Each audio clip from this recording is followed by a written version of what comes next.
내일도 전국이 흐린 가운데 전남과 경남 등 남부지방과 충청 지역에 비가 오겠습니다. 이규봉이었습니다. 뉴스를 마칩니다. KBS. 대한민국 중심 채널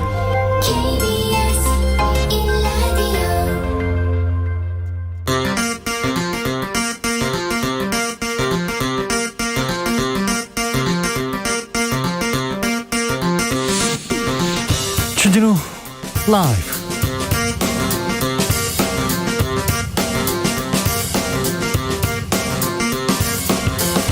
(2021년 8월 27일) 금요일입니다. 안녕하십니까, 주진우입니다. 사과 대신 사퇴를 택했던 부동산 투기 의혹 윤희숙 의원 다시 한번 승부수를 던졌습니다. 공수처에 수사 의뢰했습니다. KDI 내부 정보를 이용한 부동산 매입 의혹은 전면 부인하면서 부친 땅은 사회 환원하겠다고도 했습니다. 여권은 쇼하지 말고 수사받아라, 이렇게 맹공을 퍼붓고 있는데요. 윤희숙 의원은 앞서 권익위 조사에 대해서 끼워 맞추기식 조사다, 이렇게 얘기했어요. 그런데 사퇴는 왜 했을까요? 그러면서 권익위를 계속 맹공했는데 권익위는 답답하다고 했습니다. 전현희 권익위원장 직접 이야기 들어보겠습니다. 여야의 대권 후보 양강구도 구체화되고 있습니다. 이재명, 이낙연, 민주당은 이렇게 두 분이 달리고 있고, 국민의힘에선 윤석열 후보를 홍준표 후보가 맹추격하고 있습니다. 지지율 급상승하고 있는데요. 앞으로 대선까지는 6달 남짓 남았는데, 지난 대선 6개월 전에 그때는 반기문 후보가 1등을 달리고 있었습니다. 이번 대선 어떤 돌발 변수 나타날까요? 정치연구소에서 짚어봅니다. 미라클 이송작전 무사히 완료됐습니다. 아프간 현지에서 우리 정부를 도운 현지인, 그러니까 특별 기여자들 전원 입국 완료했습니다. 무사히. 그런데 아프가니스탄 카불 공항 인근에서 두 차례 폭탄 테러가 발생해 충격입니다. 최소 100여 명이 사망했다고 하는데요. 바이든 미국 대통령 용서하지 않겠다, 대가를 치르겠다, 이렇게 얘기했는데 주스에서 자세한 내용 살펴보겠습니다. 나비처럼 날아 벌처럼 쏜다. 여기는 주진우 라이브입니다.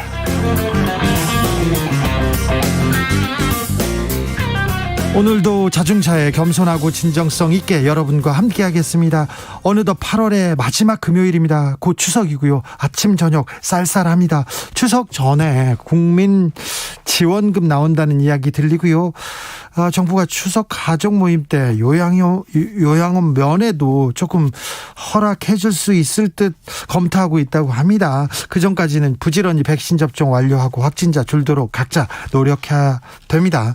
오늘 백신 접종 마치고 오신 분 혹시 계신가요?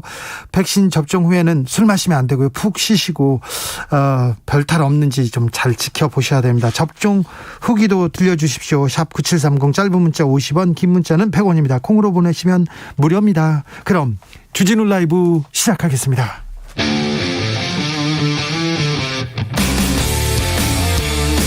탐사보도 외길 인생 20년. 주 기자가 제일 싫어하는 것은?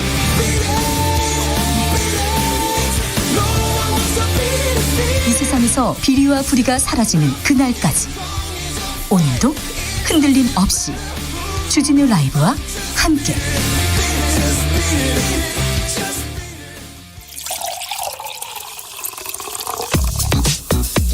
진짜 중요한 뉴스만 쭉 뽑아냈습니다. 주 라이브가 뽑은 오늘의 뉴스 주스. 정상근 기자, 어서 오세요. 안녕하십니까. 코로나 상황 살펴볼까요? 네, 오늘 코로나19 신규 확진자 수는 1,841명입니다. 어제보다 40여 명 정도 줄었고요.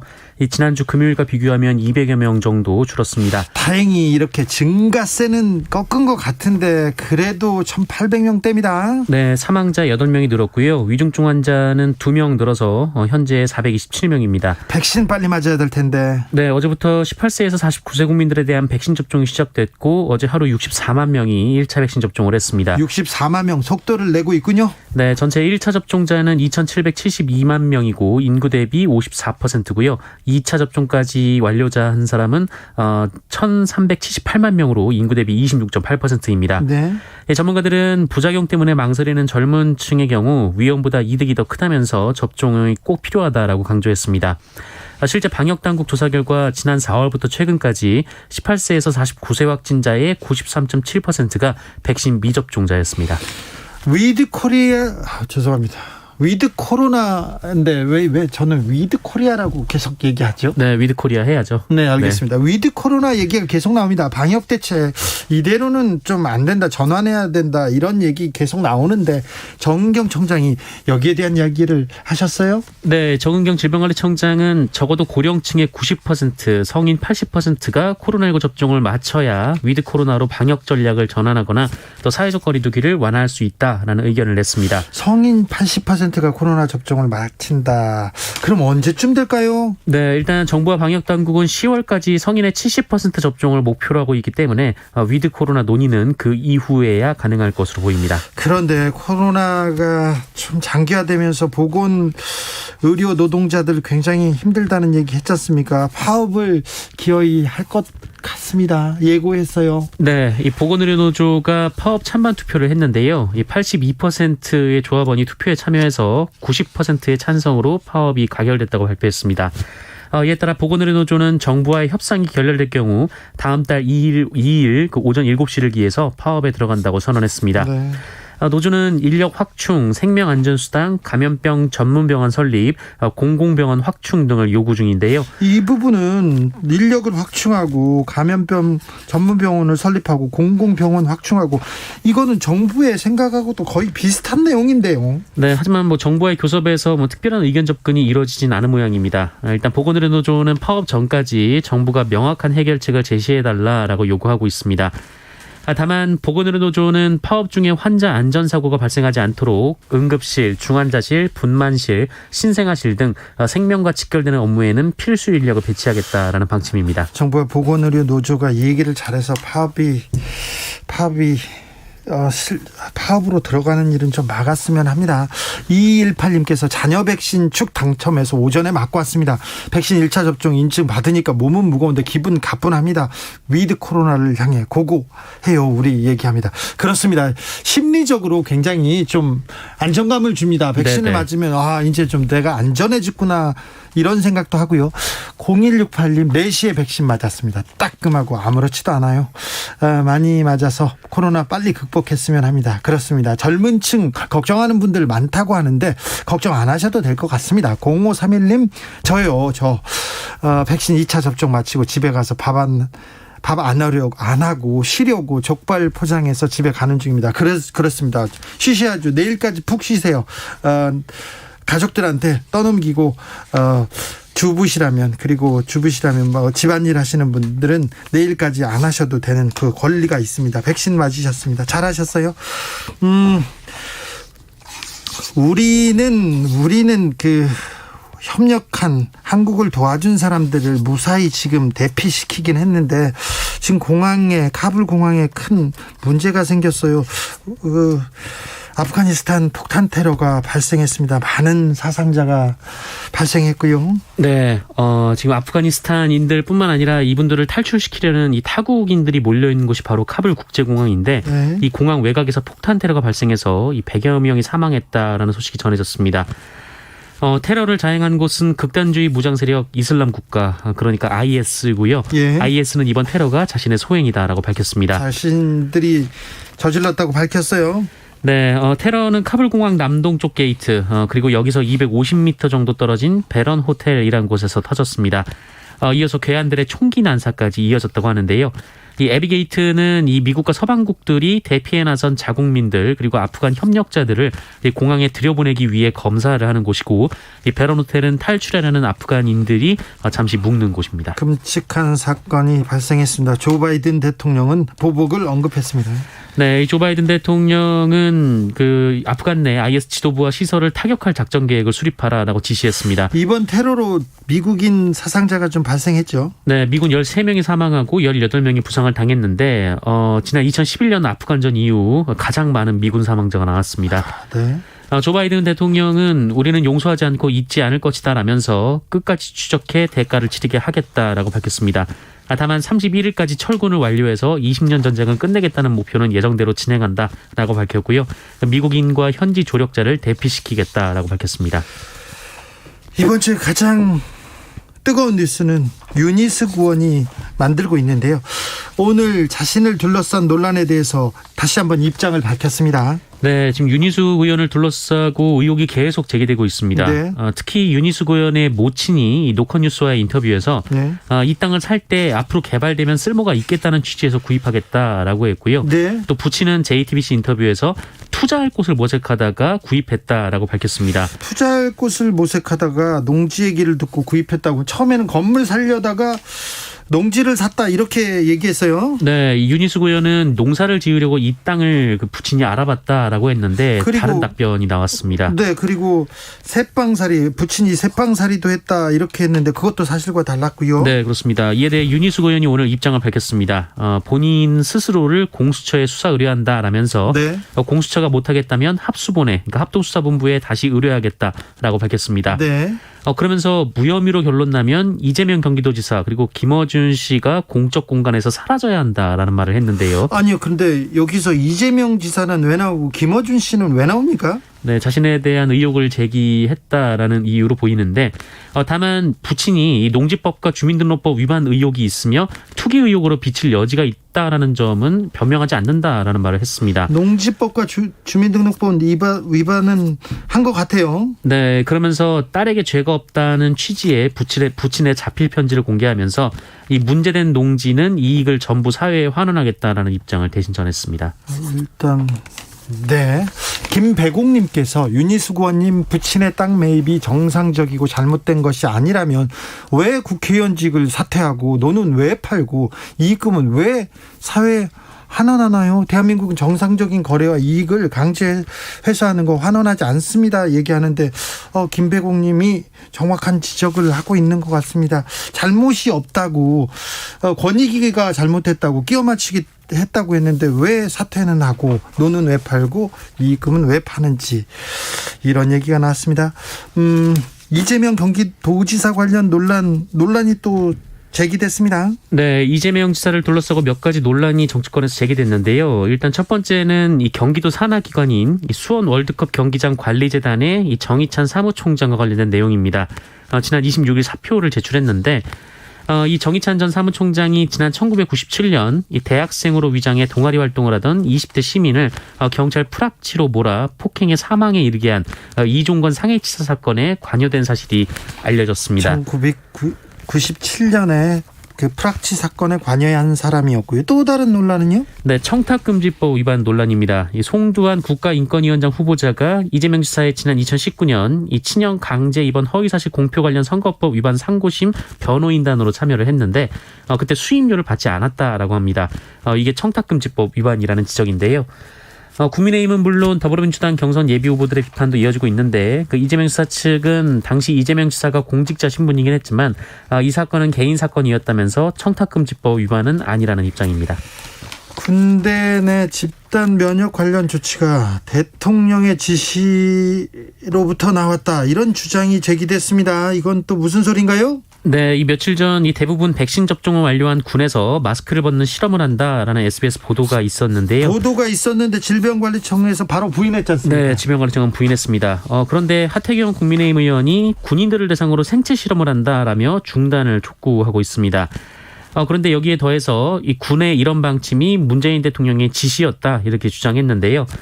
문재인 대통령이 지난 4일 이 청와대에서 전군 주요 지휘관 회의를 했는데 그때 이 집단 면역의 효과, 변이 대응성, 치명률 등에 대한 관찰과 테스트를 할 수 있는 시범 사례이자 연구 사례가 될 수 있으니 방역 당국과 협의하여 추진하라 이런 지시를 내렸다고 주장했습니다. 하태경 의원의 주장인데요. 국방부에서 뭐라고 합니까? 국방부는 공문 등 여러 자료를 검토를 해봤는데 문재인 대통령이 실험이나 테스트 같은 지시를 내린 내용을 찾을 수가 없다라고 반박했습니다. 청와대 역시 그런 지시를 내린 바 없다고 언론을 통해 부인한 것으로 전해졌습니다. 네, 하태경 의원의 지금 주장입니다. 법원이 손태승 우리금융 회장에 대해서 징계를 취소하라는 판결을 내렸어요. 어떤 내용이죠? 네, 손태승 우리금융지주 회장은 해외 금리 연계 파생 결합 펀드, 이른바 DLF 손실 사태로 금융감독원으로부터 징계를 받았습니다. 이에 손태승 회장이 행정소송을 제기했는데 손태승 회장이 승소를 했습니다. 재판부는 금감원이 제재한 사유 5건 중 4건은 무효라고 판단하면서 적법한 것으로 인정되는 한 가지 사유 한도에서 그에 상응하는 제재를 다시 해야 한다라고 판결했습니다. DLF는 금리, 환율, 신용 등급 등을 기초자산으로 하는 파생결합증권에 투자하는 펀드입니다. 2019년 하반기 세계적으로 채권 금리가 하락하면서 펀드의 원금 손실이 발생을 했는데 우리은행은 내부 규정을 부실하게 만들고 이 펀드를 사는 사람들에게 손실 가능성이 있다라는 고지를 제대로 하지 않고 상품을 팔았다라는 의혹을 받은 바 있습니다. 문제가 있어서 금감원에서 경고를 내렸죠. 네, 이 경고, 그러니까 문책 경고 이상의 징계를 받으면 그 연임과 금융권 취업이 제한이 되는데요. 하지만 재판부는 우리은행이 이 상품을 제대로 판매하지 않았다라고 판단했습니다만 관련 규정이 명확하지 않다면서 입법 정비 필요성을 강조하게 됐습니다. 네. 은행에 얼마 전에 부정 채용 사건이 있었어요. 불법 채용이 있었는데 그 사건도 분명히 문제가 큰데 상식적으로도 문제가 크고 금융당국에서도 문제가 크다고 했는데 법원만 가면 또 괜찮다고 합니다. 네. 이 은행도 은행한테는 이렇게 법원에서 우리 판사님들이 관대한 판결을 내리는지 아주 비싼 아주 유능한 변호사를 써서 그런 건 아닌지 조금 걱정하는 사람들이 있습니다. 네, 문제가 있는데 책임은 없다라는 판결이었습니다. 그죠? 네. 상식적으로도 그렇게 느껴지는데 그런 판결이 또 나왔습니다. 아무튼 은행권에는 따뜻한 판결이 이어지고 있다는 뉴스였습니다. 20대 여성이 있는데 맞아 숨지는 사건이 있었어요.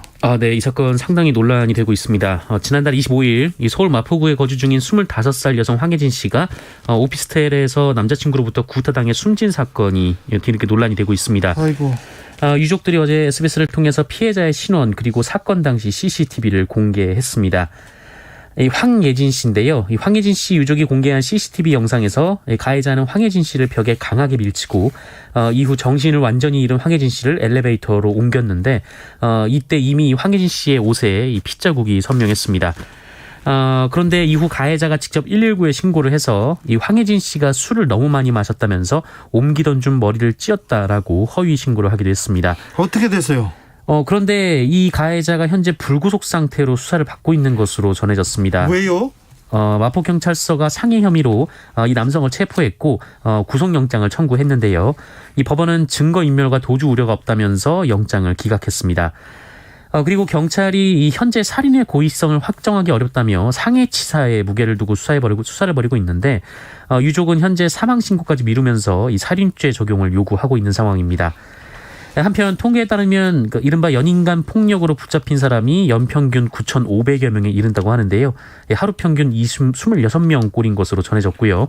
이 재범률이 무려 70%에 달한다라고 합니다. 8237님께서 데이트 폭력이 아니고 살인입니다 이렇게 했는데 연인을 때렸다는데 폭력을 가하는 게 무슨 연인이고 애인입니까? 무슨 남자친구입니까? 폭력을 쓰는 사람은 폭력배죠. 데이트 폭력이 아니고 살인입니다. 명백하게 조금 수사를 잘해서 처벌을 이게 구속이 안 된다는 것 자체도 좀 이해가 안 됩니다. 네. 이 사건 어떻게 처리되는지 경찰이 어떻게 수사하는지 끝까지 지켜보겠습니다.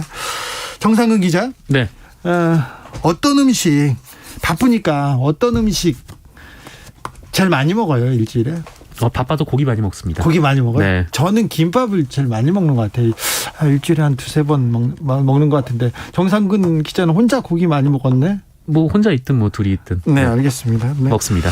근데 김밥이 식중독 사건이 계속 벌어지고 있어서 걱정입니다. 네. 굉장히 좀 걱정하시는 분들이 많을 텐데요. 네. 이 경기도 성남과 고양에 이어서 파주에서도 김밥집 음식을 먹은 주민들이 집단 식중독 증상을 보여서 이 보건당국이 역학조사에 나섰습니다. 파주시는 오늘 지난 19일에서 22일 이 동패동의 한 김밥집을 이용하거나 배달 음식을 먹은 주민 27명이 식중독 증상을 보였다고 밝혔는데요. 이에 관련해서 검체를 채취하고 음식 재료 등 이런 것들을 경기도 보건환경연구원 북부지원에 보내 검사를 의뢰한 상황입니다. 예. 앞서 지난달 29일에서 이달 2일 성남시 분당구에 있는 김밥 전문점 2개 지점에서 김밥을 사 먹은 276명이 식중독 증상을 보인 바 있고요. 또 고양시 덕양구에서도 김밥집을 이용한 20대 여성이 식중독 증세로 25일 숨지는 사건이 있었습니다. 이와 관련해서도 이 보건당국이 역학조사를 벌이고 있는 상황입니다. 네. 바빠도 밥은 잘 챙겨 드셔야 됩니다. 20, 30대 5명 중 1명이 우울증이라는 연구 결과가 나왔습니다. 네, 오산 한국병원 가정의학과 연구팀에 따르면 지난 2018년 20, 30대 남녀 1620여 명의 우울증 여부를 분석했는데 그 결과 20, 30대 젊은 연령층의 5명 중 1명이 우울증을 앓고 있다는 결과가 나왔습니다. 또 젊은 여성의 우울증 위험이 남성보다 3배 이상 높다라는 결과도 나왔습니다. 특히 자신이 건강하다고 생각하지 않는 사람의 우울증 위험이 건강하다고 믿는 사람보다 3.2배 높았고요. 병의원 진료가 필요했지만 받지 못한 사람, 그리고 통증과 불편감이 있는 사람, 건강검진을 받지 않은 사람의 우울증 위험도도 높았습니다. 아, 그래요? 그런데 이제 앞서서 65세 이상 노인들을 대상으로 한 기존 연구도 있었는데요. 이 노인분들 같은 경우에는 우울증 비율이 4명 중 1명으로 젊은 분들에 비해서 더 많았습니다. 젊은이나 좀 나이 드신 분이나 다 우울한 세상인 것 같습니다. 네. 좀 주변을 둘러보고 친구가 가족이 이렇게 우울해하지 않는지 좀 살펴봐야 될 것 같습니다. 7865님께서 그제 화이자 맞고 어제 배드민턴 3시간 쳤습니다. 너무 말짱하더라고요. 너무 무리는 하지 마세요. 정상근 기자 고기 많이 드시고요. 네, 고맙습니다. 감사했습니다. 고맙습니다. 교통정보센터 다녀오겠습니다. 이승미 씨. 네, 이 시각 교통 상황입니다. 금요일 오후에 비까지 내리면서 많이 밀리고 있습니다. 대구 부산고속도로 대구 방향은 청도나들목을 조금 못 간 곳에서 승용차 등 차량 넉 대가 부딪히는 사고가 발생했는데요. 1차로를 막고 처리 작업을 하고 있고요. 청도 1터널 전부터 청도나들목 쪽으로 밀리고 있습니다. 경부고속도로 부산 방향으로는 한남에서 서초까지, 신갈에서 수원 쪽으로 정체입니다. 천안에서 목천 쪽으로도 속도가 안 나고 있고요. 이후 빗길에 난 사고인데요. 구미 선기 졸음쉼터 부근 4차로에서 사고 나서 막힙니다. 서양고속도로 서울 방향으로는 벌써 20km 넘는 구간에서 정체가 되고 있습니다. 먼저 서해대교에서 속도가 안 나고요. 또 서평택 분기점에서 화성 휴게소까지, 팔탄 분기점 부근과 비봉에서 용담터널까지 정체고요. 또 일찍 분기점에서 금천 쪽으로 속도 안 나고 있습니다. 서울시내 내부순환도로 성산 방향으로 정체가 심한데요. 연희램프 부근에 고장난 차가 있어서 마장램프부터 속도 못 내고 있습니다. KBS 교통정보센터였습니다.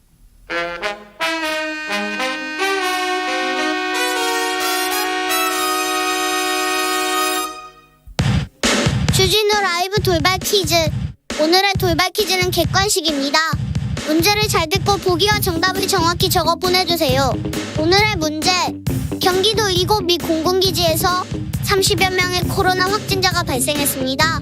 최근 이곳 공군기지 클럽에서 마스크를 쓰지 않고 술을 마시며 춤을 추는 파티가 열려 논란이 됐었는데요. 현재까지 한국 장병 중에서는 확진자가 없는 것으로 파악됐다고 합니다. 경기도 평택시 일대에 위치해 있고 대한민국 공군과 주한미공군이 합동으로 운영 중인 이곳 공군기지. 여기서 이곳에 들어갈 지역은 어디일까요? 보기도 드릴게요. 보기 1번 오산, 2번 백두산.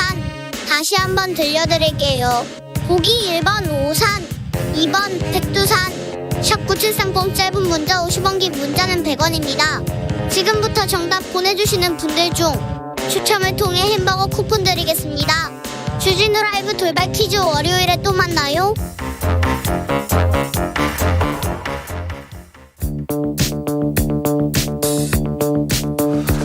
대한민국 정치의 새로운 100년을 준비한다. 21세기형 국회 싱크탱크 정치연구소 영앤철. 정치권에 보내는 고급진 비대면 정치 컨설팅, 오늘도 뜨겁게 분석해 봅니다. 정치는 데이터다, 정치는 과학이다, 위너는 어떻게 결정되는가. 저자 박시영 대표. 네, 반갑습니다. 박찬현입니다. 정치는 엑스파일이다, 정치는 논쟁이다. 장성철 대구 가톨릭대 특임 교수, 어서 오세요. 네, 장성철입니다. 예, 이번 한 주는 가장 뜨거운 이슈가 뭘까? 언론중재법인 줄 알았는데 후반기는 윤희숙 의원이 네. 사퇴 카드로 그냥 이 모든 뉴스를 잡아먹고 있습니다. 네.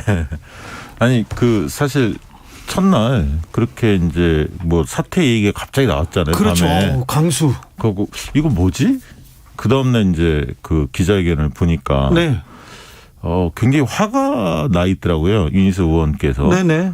누군가를 향해서 굉장히 화가 나 있는데 네. 첫 번째 이제 권익위나 민주당 쪽을 향해서 이야기하시는 것 같아요. 불법이 아니고 권익위에 끼워 맞추기였다. 막 그렇게 예, 권익위한테 그러니까 일단 집중했죠. 왠지 그 정치적 탄압의 그 성격으로 몰고 가고 싶었던 것 같아요. 예. 본인은 정당하고 부모님도 농사지로 가려고 했던 건데 네. 왜 이 건을 그렇게 묶냐 네. 비리 의혹으로 여기에 대해서 이제 불만을 토로한 것 같은데 분노의 메시지가 많이 나왔어요.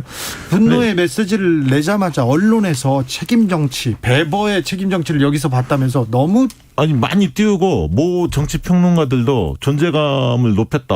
예. 대선 후보로서 뭐 차기 서울시장감 뭐 여러 얘기가 나오던데 저는 그 얘기를 들으면서 저 아니죠? 아니에요. 저 네. 실명도 거론할 수 있는데 장성철 교수는 그렇게 얘기하지는 않죠. 좀 수준이 떨어지더라고요. 네.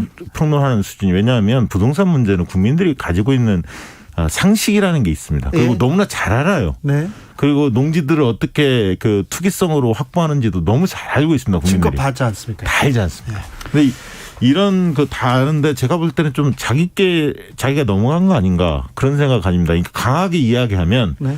이게 이제 사그라들 줄 알았던 것처럼 생각돼요. 그렇게 얘기는 한 것 같은데 기자들이 뿔따고 난 겁니다. 화가 난 거예요. 불타고 가나요? 네, 그래서 전부 다 세종시에 내려간 겁니다. 네. 지금 하나씩 취재하다 보니까 여러 의혹들이 지금 계속 쏟아지고 있고 그래서 이제 네. 오늘 또다시 초강력 메시지를 냈죠. 네. 어떻게 보면 공수처에 수사하라. 네, 뭐. 그것도 사실 뭐 얘기를 합니다만 공수처가 요구한다고 바로 수사하는 것도 아니고 어차피 지금 경찰 특수본에 넘어간 상황 아닙니까? 권익에 넘겼기 때문에 경찰 수사는 이루어질 수밖에 없거든요. 본인이 수사를 하라 마라 하기 전에 당연히 그거는 수사할 수밖에 없는 상황 아닙니까? 조사를 먼저 하겠죠. 특수본에서. 그래서 수사 사안이 된다면 수사를 하는 건데 오늘 이제 아버님에 대한 이야기를 했습니다. 네. 어떻게 보면 가족의 이런 것을 강조했죠. 아버님 옆에 서 있겠다 이런 얘기를 하는데 아버님 인터뷰를 보고 내가 부모님을 너무 몰랐구나. 너무 떨어져 있었구나. 자괴감이 들었어요. 근데 이제 사실 그 원래 총선에 나오면 후보자들이 부모에 대해 직계 좀비속에 대해서 그 재산 신고 관련해서 하게 돼 있는데 고지 거부도 할 수 있습니다. 근데 윤희수 의원은 고지 거부를 했었습니다. 그리고 국회의원이 되신 이후에도 고지 거부를 했거든요. 부모님과 관련해서는. 그래서 이제 그 이유도 뭔지는 모르겠습니다. 할 수 있습니다. 고지 거부를 할 수는 있는데 과연 아버님의 그런 어떤 재산 상황 이런 부분들을 전혀 몰랐던 건가 좀 명쾌하게 해명된 사항은 아닙니다. 앞으로 좀 지켜봐야 할 것 같습니다. 장성철 교수님. 저는 이 얘기 안 하고 그냥 조국 씨 얘기나 그냥 이재명 씨 얘기나 하면 안 아니 될까요? 자 지금 윤희수 의원 얘기로 지금 네. 저는 이렇게 생각해요. 너무 과한 반응이 사건을 더 크게 만들었다라는 생각이 듭니다. 아버지가 좀 농지법을 위반했고 투기를 한 것 같습니다. 정말 죄송합니다. 근데 제가 뭐 사전에 알았다거나 제가 KDI 근무했을 때 사전 정보를 뭐 아버지께 알려드려가지고 아버지가 내부 정보를 이용해서 샀다거나 그런 건 아닙니다. 이미 권익위에서 이렇게 문제 제기를 했고 국수본에서 수사를 하고 있으니 수사 제대로 받아보고 제가 뭐 떳떳하다라는 것을 증명해내겠습니다. 심려를 끼쳐 죄송합니다. 요 정도로 했으면 괜찮았을 것 같아요. 그렇죠. 그 정도로 근데 가만히 있었어도 괜찮았을 거예요. 네. 같이 이렇게 갔을 거예요. 근데 저도 깜짝 놀랐어요. 첫 반응을 보고. 네. 그래서 저도 이제 그 권익위의 문서를 보고 윤희수 의원 되게 억울하겠다라고 생각을 했었는데 네. 누가 봐도 네. 70대 후반의 어떤 아버지가 연고도 없는 세종시에 땅을 샀다라는 것 자체가 세종시가 또 비싸잖아요. 네, 많이 올랐잖아요. 오르고 또. 근데 그게 좀 정상적이진 않잖아요. 연고가 없지요. 저 윤희수 의원 서울 출생이고 아버지는 부산 출신입니다. 네. 어머니는 김해 출신이고 세종시하고는 연고가 없어요. 되게 그런 경우에 땅을 샀을 때 8년 동안 작용을 하잖아요. 자기가 농사를 지면 양도세가 팔 때 네. 면세가 됩니다. 그걸 대부분 투기하신 분들이 노리는 겁니다. 아 그래요? 뭐 아버님이 자식들을 사랑하는 마음에 재산을 좀 물려주고 싶어서 많은 재산을. 합법적인 내에서 네. 이용한 것이 아니냐라고 볼 수가 있는데 네. 그래도 이제 말꼬리 잡기식으로 윤희수 의원을 공격하는 것은 또 부적절한 것 같아요. 아니 그러니까 이게 처음에 사실 저는 원인은 처음에 이준석 대표였던 것 같아요. 왜냐하면 이준석 대표가 일부는 뭐 탈당 권유, 일부는 별 문제 없다 이렇게 당에서 기준을 후보 당사자들 해명만 가지고 그렇게 결론을 내릴 수 있는 것인가에 대해서 의구심이 들어요. 왜냐하면 이 자체가 억울한 사람이 있을 것 같다. 들어보니 이 정도 선회만 하고 다만 경찰 합수본에서 이거 특수본에서 이거 빨리 그 조사 수사해서 억울한 사람들 누명을 벗겨달라. 뭐 예를 들면 이렇게 메시지만 했으면 그런 정도 선에서 넘어갈 수가 있었는데 민주당도 다 뭐 탈당한 게 아니지 않습니까? 권유를 했지만 뭐 이렇게 하면서 넘어갈 수 있었는데 너무 정색을 하고 이 사람은 죄 없고 이 사람은 죄 있고 그렇죠. 면죄부를 줬어요. 윤희숙은 네. 문제가 없다 이렇게. 네. 그러니까 그런데 문제 없다는 사람이 갑자기 사퇴 반응을 하니까 이건 뭐지? 이렇게 된 겁니다. 유호진님께서 윤희숙은 총대를 맨 겁니다. 나머지 11명의 의혹을 다 덮어주기 위해서 이런 논리는 또 처음이시죠. 그렇죠. 3840님께서 불법적 투기자들이 염치 없이 버티고 있는데 그들은 왜 비판하지 않나요? 책임지려는 것은 인정합시다 얘기하셨고요. 주PD님 저 좀 물타기 좀 하면 안 될까요? 물타기요? 네. 어떤? 그러니까 민주당은 윤희숙 의원을 비판할 자격이 없어요. 민주당은요? 네, 왜냐하면 권익위에서 처분받은 의원들 탈당계 받아놓고 처리를 하지 않고 있습니다. 애써 감싸고 옹호하는 거다라고 말씀드릴 수가 있고요. 문재인 대통령 양산 사저도 농지법 위반이 있습니다. 그리고 이해찬 대표, 전 대표 세종시 IC 근처에다가 요지의 땅을 샀어요. 상당히 폭등해 있습니다. 이런 분들이 어떻게 윤희숙 의원을 저렇게 비판하고 공격할 수가 있는지 저는 그거는 부적절하다고 봐요. 만약 박시영 대표님이나 저 같은 사람은 윤희숙 의원을 당연히 비판할 수 있지만 네, 일반 사람들도 자기네 사람들은 옹호하고 비리도 감춰주고 막 그 잘못한 거 없다고 해놓고 어떻게 윤희숙 의원한테만 저런 식의 엄격한 잣대를 들이댈 수가 있느냐. 근데 이건 윤희숙 적절치 의원이 않아요. 그동안에 너무 독설을 많이 했어요. 여당 의원들 그런 유사한 형태. 그래서 양이원영 무소속 의원도 그런 기자회견까지 하게 된 겁니다. 그리고 저는 어떻게 생각하냐면 이번 그 기재에 KDI가 이야기가 이제 도마에 올랐지 않습니까? 네네. 예비 타당성 조사를 하고 있고 그 부분에 대한 판단을 하고 있기 때문에 굉장히 중요한 기관인데 많은 분들이 원래부터 KDI 쪽의 직원들도 임직원들도 다 부동산 전수조사 해야 하는 거 아니냐. 투기 예, 예. 전수조사 이 얘기가 나왔었는데 이번에 이 문제가 수면 위에 올랐기 때문에 이거 해볼 필요가 있다. 그 생각도 들고요. 그다음에 재산 공개 대상으로 임직원들 들어가야 하는 거 아닌가. 네. 이 법 개정 사안이 아닌가 이런 생각까지 듭니다. 고선홍님께서 윤희숙과 김연아 의원 둘 다 뭔가요? 1급수 맑은 물인 듯 얘기는 하더니 곤혹스럽고 좀 창피한 일이죠. 네. 어쨌든 네. 네, 그런데 이제 그만하시죠. 이제 장설주 소장의 얼굴이 굳어졌습니다. 그러니까요. 네. 윤희숙 의원이 예전에 나는 임차인입니다 이걸로 떴는데 그때 임차인 부분이 아니라 그 특공 아파트를 가지고 있고 이걸 가지고 임차인입니다 연설 후에 이렇게 매각했지 않습니까? 근데 이거 가지고 문제 삼는 건 좀 과한 공격 같아요. 왜냐하면 이거는 정부에서 세종시에 근무하는 사람들 특공을 주겠다고 해서 신청을 한 거였고 그리고 본인이 안 팔고 지금까지 가지고 있었으면 훨씬 더 많이 더 올랐을 거예요. 그 아파트 가격이. 그런데 팔았잖아요. 자기가 이제 여러 가지로 뭐 임차인 그 발언 때문에 여러 가지 얘기를 들으니까 이 부분 다 정리했거든요.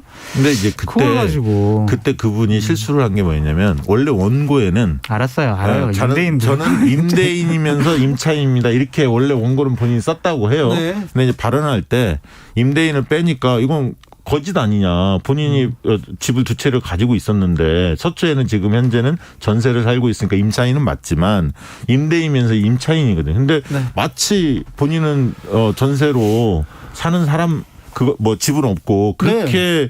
사람들한테 읽혀졌기 때문에 많은 분들이 환호를 했던 거예요. 아니, 그래서 24시간도 안 돼서 다 고쳤다고 하잖아요. 아니 그래도 임차인만 남았잖아요. 발언에 굉장히 신중을 기해야 돼요. 자, 윤희숙 의원이 자 사과 대신 사퇴를 택했고 오늘 또 정치적 승부수를 던졌습니다.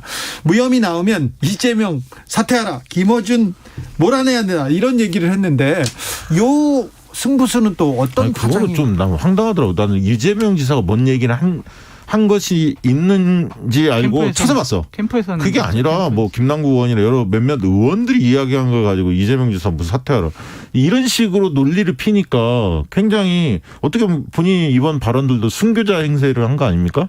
처음에 만약 피해자 코스프레 이런 얘기 비판을 받는 이유가 바로 발언에 대해서 이분이 좀 과도한 발언들을 너무 많이 하세요. 네. 처음에 투기 의혹이 나왔을 때도 그 자기를 잡기 이재명을 공격하니까 자기를 잡기 위해서 권익위에서 나섰다 이런 얘기도 했는데 왜 김어준은 여기에서 나오는지 좀. 아니 뭐 친정 아버지 때문에 그 발언 때문에 아하. 김어준 씨가 뭐라 했잖아요. 네. 그래서 그 발언 말꼬리 잡은 거에 대해서 좀 기분이 상하셨던 것 같은데 네. 어쨌든 이것도 조금 좀 과한 공격이 아니냐라는 생각이 듭니다. 2460님께서 진심으로 사죄하기보다는 서로 네가 너 더 나쁘다고 이렇게 국회의원들이 정서고 수준인지 국민들께 미안하지도 않은지 이렇게 얘기했습니다. 윤희숙 의원 얘기를 했더니 장성철 교수가 계속 슬퍼해가지고 슬퍼 보여서 오늘 뭐 기분 안 좋은 일이 있는 줄 알았어요. 네. 고개를 자꾸 숙이고 그래서. 오늘 마지막 날에서 슬퍼 보여요. 그렇구나. 네, 자 정치연구소 영앤철은 오늘 마지막입니다. 그런데 또 어떤 연구소가 가동될지는 잘 모르겠습니다. 자, 여야 대선 후보들 부동산 거래 다 전수조사하자 이런 목소리 커지고 있는데 이 목소리는 어떤 파장이 나올까요? 그분이 가장 좀 마음적으로 불편해 하시겠죠. 그분이라면? 그분이 네, 누구죠? 그분이요. 아시잖아요. 저는 그분도 환영한다는 얘기가 나와서 깜짝 놀랐어요. 그러니까 이게 다른 대선 후보 같은 경우에는 여러 가지 검증을 많이 받았는데 정치인들 검증 많이 받죠? 네, 지금 그 이미 현직은 이번에 다 받은 거죠, 사실은. 대선 후보 지금 1위를 기록하고 있는 그분 같은 경우에는 본격적으로 공식적으로 검증받은 적이 없어요. 그러니까 뭐가 나올지를 모르는 거죠. 아니 그분도 검사로서는 자기 재산에 대해서는 검증 신고만 했지 그거를 언론이라든지 예를 들면 아하. 여당이라든지 상대 진영에서 제대로 검증한 적은 없잖아요. 그렇죠. 윤석열 장모에 후보는. 대해서 장모의 충남에 뭐 그런 땅에 대한 이야기들이 언론에 보도된 적도 있었잖아요. 그러니까 네. 이제 그런 부분들이 검증이 되겠죠. 네. 네. 그러니까 근데 이거는 아까 있던 현직 의원들은 이번에 이미 했기 때문에 저는 기존 정치인들 중에는 큰 문제가 없을 것으로 보여집니다. 근데 거의 이거는 모든 의혹이 윤석열 후보한테 집중될 가능성이 있습니다. 저는 윤석열이라는 단어는 쓰지 않았고요. 그분이라고 했고 네. 여론조사 1위 이렇게만 얘기했죠. 먹방 잘하시는 분. 전수 조사를 하든 안 하든 네. 어차피 이건 다 나오고 검증받아야 될 문제일 것 같아요. 그렇죠. 두려워하지 말고 체계적으로 잘 준비하시라라고 말씀드리고 싶습니다. 네. 네, 뭐 그거는 뭐 지금 그 야당의 국민의힘 주자들이 다 뭐 합의를 한다면 모를까. 네. 강제할 수는 없는 거잖아요, 사실. 강제할 수는 없어도 또 이 검증을 피할 수도 없잖아요. 이제 뭐 홍준표, 유승민 뭐 이런 분들이 어쨌든 이 문제에 대해서 강하게 이야기할 가능성은 있죠. 네. 만약에 경선 등록을 한다면 네. 본선에 만약에 이런 의혹을 가진 후보가 본선에 올라가서는 안 된다. 홍준표 후보가 지금 제 이빨을 갈기 시작했는데 오늘 가만히 있겠어요? 오늘 메시지가 너무 셌어요. 뭐라고 했죠? 좀 읽어드리기도 좀, 네. 좀 그런데요. 개만토 못한 사람들이 정치판에 기웃거리는 지금의 배신자? 자태 참 유감스럽다 이런 표현을 썼습니다. 그래서 아무리 안개 속 정국이라도 상가지구는 되지 맙시다. 굉장히 격앙된 표현을 네. 썼어요. 상가집에 배신하면 안 된다고. 그런데 너무 이거 가장 혐오하는 부류는 배신자들이다. 아니 근데 상대 후보인데 뭐 상대 후보끼리 이렇게 검증하고 이렇게 좀 날선 비판할 수는 있지만 너무 이게 거친 거 아닙니까? 거치는 것 같아요. 어쨌든 조금 수위를 좀 낮춰서 네. 해야 될 것 같아요. 그러니까 저도 요즘에 홍준표 후보의 지지율이 좀 올랐잖아요. 네. 여야 야권 대선 후보 적합도 하면 20%를 넘는 조사들도 나오고 있습니다. 네. 그래서 상당히 그 윤석열 후보와 격차가 좁혀졌다. 네. 뭐 이건 아니냐, 명실상부하게 이렇게 해석들이 많이 이루어진 상황이었는데 오늘 발언을 보니까 조금 놀랐어요.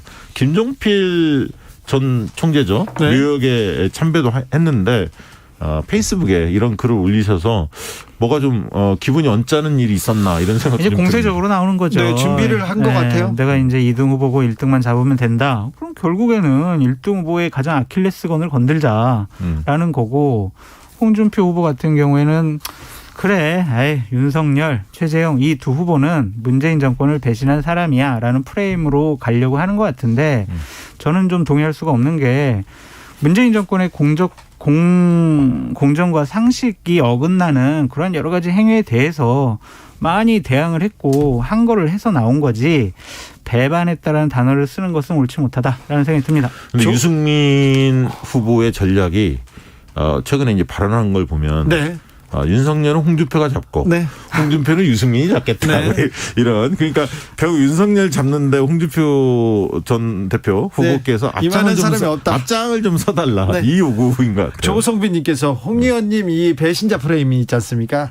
이게 윤석열, 최재형, 유승민 의원까지 1타 3피입니다. 이렇게 얘기하는. 맞습니다. 네. 배신자 이거는 또 TK에서는 배신자 이러면 유승민 의원을 좀 떠올릴 수가 있겠죠. 다이아몬드처럼님께서는 결혼 전 장모 문제가 뭐 이렇게 얘기하는데 아무래도 부동산 거래 조사하면 대선 주자들의 부동산 거래 조사하면 윤석열 후보한테 집중된다라고 하는데 이거 장모 문제 아니냐, 결혼 전 문제 아니냐, 부인 문제도 그렇게 시끄러웠는데 그래도 지지율 견고하지 않느냐 이렇게 생각하는 사람들도 있습니다. 최근에 계속 지지 의향이라는 어떤 조사 문항들이 있습니다. 누구를 지지하면 끝까지 계속 지지하겠느냐 이런 걸 조사해 보면 윤석열 후보가 가장 높아요. 아, 그래 그만큼 견고합니까? 이제 지지층이 견고하다는 얘기죠. 네.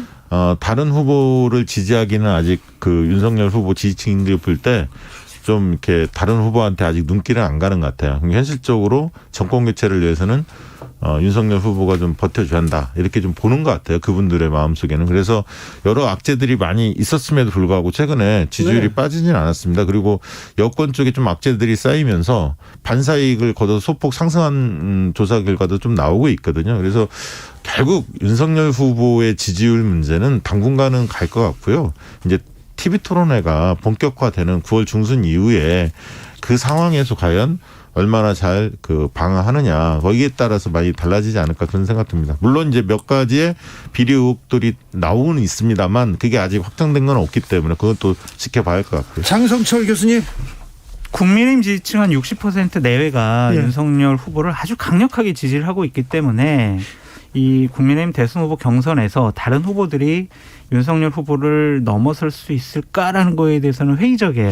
윤석열의 설화, 윤석열 주변에서 계속 사건 사고가 나오더라도 지지율이 빠지지 않고 그 지지율을 받아먹는 후보가 없습니다. 없어요. 그게 왜냐하면 저는 양자 대결 여론조사 때문에 그래요. 그래요? 윤석열 후보만이 이재명 후보와 이낙연 후보를 이길 수 있다라는 여론조사 수치가 계속 나오고 있기 때문에 윤석열이 아니면 우리는 정권 교체를 할 수가 없어. 그러니까 우리는 윤석열 후보가 약간 실수를 하고 뭔가 좀 비리가 나와도 우리 윤석열을 지켜야 돼라고 해서 공고해 주는 것 같아요. 윤석열이 이재명한테 밀리는 여론조사도 많이 나오는데요. 네, 나오고 있지만 다른 후보들 같은 경우에는 훨씬 더 뒤떨어지잖아요. 비교가 안 되니까. 네, 그 지점은 분명히 중요한 지점이고요. 그게 제일 국민의힘 지지층이 윤석열 후보에게 집착할 수밖에 없는 그런데 이유다. 이게 이제 고민하셔야 할 건 뭐냐면 나중에 뭐 윤석열 후보 지금부터 지지율 더 올라갈 수도 있지만 만약에 의혹들이 많이 쌓이잖아요. 그러면 의혹 있어요? 아니 의혹들이 많이 쌓이면 어떤 현상이 벌어지면 지지율은 단기간에 팍 떨어지진 않지만 지지 강도가 약화되고요. 특히 이제 스윙 보터라고 하는 유보층들이 유심히 지켜봅니다. 그게 되게 15%에서 한 20% 정도를 유권자 차지하거든요. 이 층은 유심히 보고 있죠. 지금이야 표심을 결정하지는 않지만 그래서 악재가 계속 쌓이면 버틸 수는 없습니다. 그래서 아니 자꾸 악재 쌓인다고 그러세요. 아니, 아이. 쌓인 단면 했지 제가 쌓인 다 이러지는 않았잖아요. 네. 김종현님께서 이명박 때 새빨간 거짓말입니다. 이 건을 미뤄볼 때 TV 토론해도 윤석열 지지율 그거는 빠집니다. 아주 단견입니다. 왜냐하면 2007년은 이명박 대통령 후보가 압도적으로 우위에 있었고요. 네. 누가 봐도 세력 선호도가 야권 쪽으로 넘어갈 수 있는 세력 선호 현상이 있었기 때문에 실수가 있더라도 그거를 감싸 안을 수 있는 분위기가 되지만 지금은 여야 간에 팽팽하거든요. 2007년 성립이 안 됩니다. 2007년 대선 때 네. 대선을 6개월 앞두고 이명박 후보의 지지율이 40%를 넘어가지고 50% 가깝게 갔었어요. 6개월 전에. 다른 그 당시에 이제 여당 후보분들은 비교가 안 됐어요. 그래서 뭐 그 당시에 이제 새누리당이었나? 네. 새누리당 후보 경선이 결국에는 대통령 거기서 뽑히는 사람이 대통령이다. 이런 얘기가 나왔었거든요. 1위가 이명박 후보였고 2위가 박근혜 네. 후보였는데 20% 후반이었고요. 네, 그렇죠. 그랬으니까 그때하고 좀 비교가 달라요. 좀 다릅니까? 지금은 2012년 대선하고 비슷하죠. 그 당시에 문재인 박근혜 팽팽했지 않았습니까? 실제로 대선 결과도 3%. 근소한 차이로 결론이 났거든요. 그럴 가능성이 높죠, 이번 대선. 2017년 대선 때도 대선을 6개월 앞두고는 대선 후보 지지율 1위는 반기문 후보가 달리고 있었어요. 그러나 그때는 이제 탄핵이라는 변수가 발생을 했고요. 네. 실제로 이제 그 과정에서 촛불 집회 뭐 등등등 여러 가지 변수가 있어서 판이 맞습니다. 문재인 후보 쪽으로 넘어갔었죠. 홍준표 후보가 추석 전후에 골든 크로스 이루겠다. 이제 홍준표 타임이야. 이렇게 얘기하더라고요. 저는 그 추석 전에는 힘들 것 같고요. 네. 다만 그 TV 토론이나 여러 과정에서 홍준표 후보에게 한두 번의 기회는 반드시 온다고 봅니다. TV 토론 때. 예, 그러니까 TV 토론이나 또 윤석열 후보의 혹시 비리 의혹이 상당히 뭐 정황이 드러난다든가 네. 이렇게 된다면 홍준표의 입이 더 열리게 돼 있거든요. 저는 한두 번의 기회는 반드시 온다고 봅니다. 그러니까 TV 토론이 대략 한 20번 정도 예상되어 있어요. 네. 11월 9일까지. 그때 이제 우리 홍준표 후보나 유승민 후보가 얼마나 많이 잘 공격할 수가 있느냐, 윤석열 후보는 얼마나 잘 방어할 수 방어하고 있는, 네. 대응할 수 있느냐, 그 재미있는 관전 포인트 같아요. 그렇습니까? 국민의힘 선관위원장 정홍원 체제가 출범했습니다. 정홍원 체제에 대해서는 거의 좀 이견이 별로 없는 것 같아요. 그런데 경선 룰 두고 또 네. 신경전 시작될 거 아닙니까? 그 변수가 될까요? 그러니까 여론조사 비율하고 역선택 조항을 넣느냐 안 넣느냐가 네. 문제인데, 유승민, 홍준표 후보는 역선택 조항 넣으면 안 된다라고 얘기를 하고 있고, 하태경도. 네, 다른 후보들 같은 경우에는 이건 뭔 소리야라고 하고 있는데, 국민의힘 계열 보수정당에서 여태까지 대선 후보를 뽑는데 역선택 방지 조항을 넣은 적은 없어요. 지금껏. 네. 지난번 당대표 선거 때 이준석 대표가 뽑혔을 때는 나경원 후보나 이런 분들이 강하게 주장을 해가지고 역선택 조항이 들어갔거든요. 그때가 아마 처음이었을 거예요. 그래요? 그런데 국민의힘 당원 99조에 보면은요, 여론조사 대상을 국힘 지지자와 지지정당 없는 층으로 제한할 수 있다라는 당원이 있어요. 그래서 이걸 갖고 아마 다른 쪽에서는 역선택 방지 넣자, 빼자 이런 식으로 논란이 많을 것 같아요. 이게 가장 큰 아킬레건 이거는 역선택 문제를 어떻게 하느냐에 따라서 이득을 보는 사람, 손해를 보는 사람들이 지금 여론조사 상으로 보면 분명히 있습니다. 때문에 이 룰이 어떻게 결정되느냐가 거의 승패의 절반을 좌우할 거다. 네. 그렇게 보기 때문에 불리하게 작동하는 사람들은 가만 안 있죠. 네. 그러면 내분이 굉장히 격화될 가능성이 높습니다. 하나만 더 얘기해 드리면, 근데 모든 후보들의 대리인들이 이 부분에 대해서 합의를 보지 않으면 현행대로 갈 수밖에 없을 것 같고요. 솔직히 1,000명, 2,000명 여론조사 하는데 역선택이 그렇게 결과의 대세를 좌지우지할까? 바꿀 수 있을까? 그 점에서는 좀 회의적입니다. 아니, 그리고 저는 그 당심이 50% 있잖아요. 당원 투표가 50% 이미 반영이 되거든요. 국민의힘 룰 속에. 그러면 이제 당심 절반, 민심 절반 이렇게 하자는 거 아닙니까? 취지는. 그리고 윤석열 후보가 민주당 지지층이나 무당파들 뭐 이런 분들한테 지지가 옛날보다 높지는 않아요. 그러니까 비호감이 좀 높아졌다는 얘기인데, 결국은 본선에서 윤석열 후보가 승리하려면 상대 진영에 있는 사람들도 비호감을 낮출 수 있는 그런 부분은 필요한 겁니다, 사실. 그러니까 1등 후보니까 통 크게 당에서 결정한 대로 따르겠습니다. 이런 그 모습 선언이 보이는 게 먼저 좋은 것 나와야 같아요. 되는데. 그럼요. 근데 안 나오네요. 안 나오네요. 자, 그러면요. 지금 뜨거운 언론중재법 개정안이 네. 통과되느냐 안 되느냐, 이거 대선에서는 누가 유리할까요?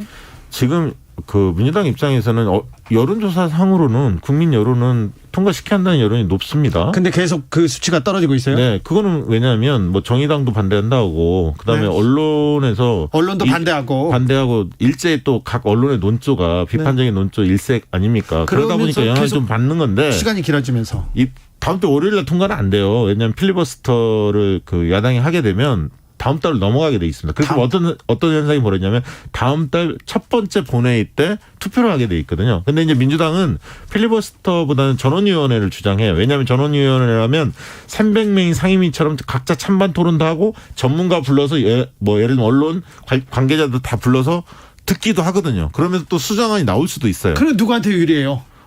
전원위원회 쪽을 민주당 하자는 입장이죠. 네. 근데 이게 만약에 통과되면 저는 대선에 영향 없다. 지금 시점에 통과되는 건. 저도 대선에 영향이 별로 없을 것 같아요. 왜냐하면은 시행이 4월 달부터거든요. 대선 네. 끝나고. 그러한 시행 일도 문제인 것 같고. 일단은 이 부분이 국민들이 나한테 언론중재법이 어떠한 영향이 있을까? 체감을 못 하시는 것 같아요. 네. 근데 전 여론조사를 우리 박시영 대표님 부탁드리는데 공정하게 했으면 좋겠어요. 그러니까 예를 들면 지금 여론조사는 가짜 뉴스로부터 국민을 보호하기 위해서 언론중재법을 개정하고 있습니다. 찬성해요, 반대해요? 그러면 찬성의 논리가 네. 언론사의 자유를 최대한 보장하기 위한 거지 네. 언론의 자유를 보장한 건 아니에요. 근데 아니 여론조사를 지금 그러니까 그렇게 하잖아요. 찬성의 논리도 네. 지나치게 그 확대해서 보기 문항에 넣는 경우도 있어서 제가 말씀드리는. 그러니까 이제 그런 문항도 넣고 반면에 언론의 자유를 침해할 수가 있다. 그리고 이런 개정 찬성하느냐 이렇게 같이 넣어봤으면 아니 저는 좋겠어요.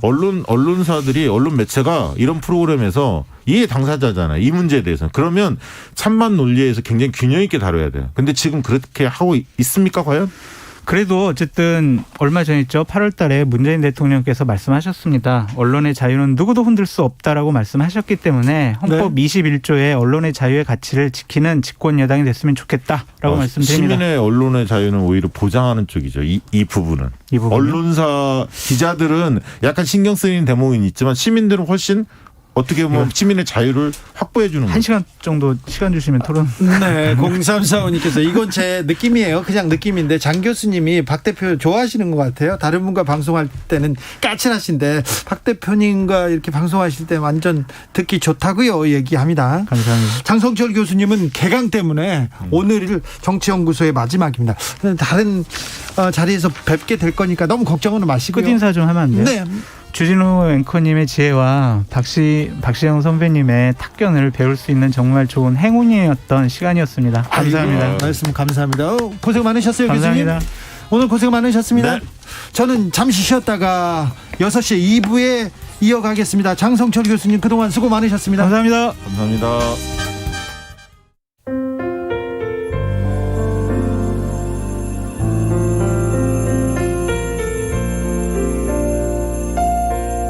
KBS 라디오 연중기획 희망충전 대한민국 444번째 이야기.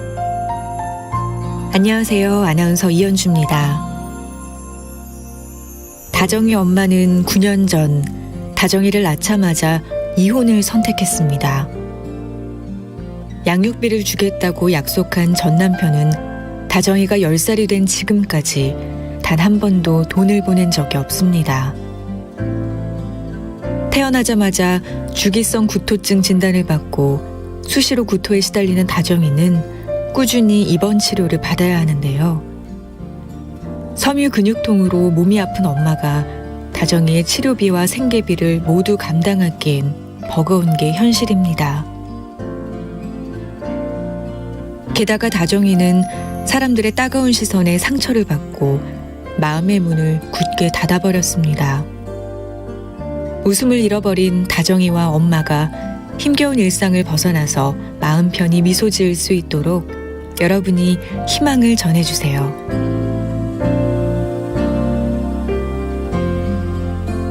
코로나19 여파로 사례자와 취재팀의 안전을 위해 사연으로 대신 전달합니다.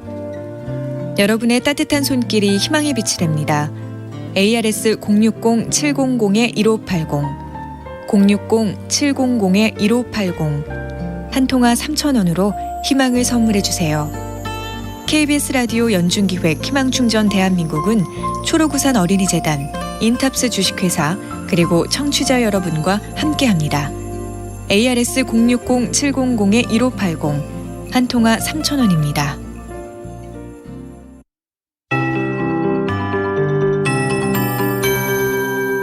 KBS 58분 날씨. 오늘뿐 아니라 앞으로도 비가 자주 지나겠습니다. 다음 주에도 다음 주 중후반까지 비가 곳곳에 예보가 돼 있는 상황이고요. 오늘도 곳곳에 비가 내리면서 서울, 경기 등 수도권 중심으로는 비가 약간 지났지만 일부 남부지방은 많이 내렸습니다. 현재 호우특보는 모두 해제됐지만 전라도 중심으로 최고 80mm 안팎까지 비가 기록이 됐고요. 그 밖에 남부지방으로도 오늘 밤새 비가 조금 더 지나겠습니다. 강원 중남부와 충청 남부지방은 지방은 비가 좀 더 이어진 뒤 밤부터 차츰 그치겠고요. 수도권과 강원 북부는 빗방울이 곳에 따라 떨어지겠습니다. 남부지방의 비는 내일 새벽까지 조금 더 이어지는 곳도 있겠고요. 지리산 부근은 내일 낮 동안의 비가, 제주도도 내일 가끔 비 소식이 있고 다시 내일 밤 전라권을 시작으로 비가 내려 모레 일요일도 곳곳에 비 예보가 들어있습니다. 주로 충청과 남부지방이지만 경기 남부도 일요일에 새벽부터 오전 사이 비 소식이 있고요. 우선 오늘과 내일까지 비의 양은 남부지방이 20에서 80mm 가량입니다. 이 정도의 비가 더 내리는 곳이 있겠고 그 밖에 비 오는 곳 5에서 40mm 가량이 지나겠습니다. 내일 아침 기온 서울은 21도로 출발합니다. 아주 선선하겠고요. 낮 기온은 27도에 그치겠습니다. 하지만 일부 남부지방의 경우 30도 안팎까지 오르겠고 제주도는 폭염특보 발효 중입니다. 지금 서울 기온 20도입니다. 최영우였습니다.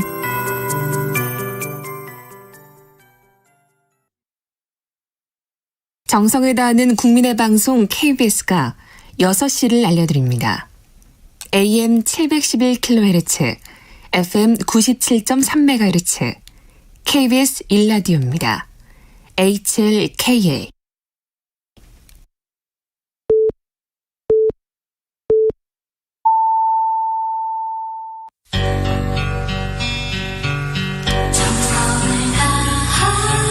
정성을 다하는 국민의 방송 KBS 주진우 라이브. 그냥 그렇다고요. 주진우 라이브 2부 시작했습니다. 2부 함께 하시는 분들 계시죠? 그런데 1부 들으셨어요? 출퇴근 때문에 못 들었다 이런 분들 많은데 일부가 궁금하시면 유튜브에서 주진우 라이브 검색하시면 일부 들으실 수 있습니다. 라디오 정보센터 다녀오겠습니다. 조진주 씨. 방역당국이 코로나19 예방접종에 대한 추가 접종인 부스터샷에 대해 10월 이전 시행은 고려하지 않고 있다고 밝혔습니다. 민주당 일부 의원들이 오늘 국회에서 송영길 대표에게 언론중재법의 8월 강행 처리에 대한 우려를 전달했습니다. 국민의힘 윤희숙 의원이 부친의 세종시 땅 투기 관여 의혹과 관련해 고위공직자범죄수사처에 스스로 수사를 의뢰했지만 현재까지 드러난 의혹만으로는 공수처법이 정한 수사 대상이 아니어서 수사는 부동산 투기 정부 합동특별수사본부에서 진행될 것으로 전망됩니다. 박지원 국가정보원장이 과거 정권에서 국정원이 저지른 불법 사찰과 정치 개입에 대해 국민에게 사과했습니다. 법학전문대학원 협의회는 법원 임용에 필요한 최소한의 법조 경력을 5년으로 한 법원 조직법 개정안에 찬성하고 이를 환영한다고 밝혔습니다. 최영애 국가인권위원장은 성명을 내고 우리 정부의 아프가니스탄 현지 협력자들과 가족들에 대한 신속하고 안전한 국내 이송을 크게 환영한다고 밝혔습니다. 지금까지 라디오 정보센터 뉴스였습니다.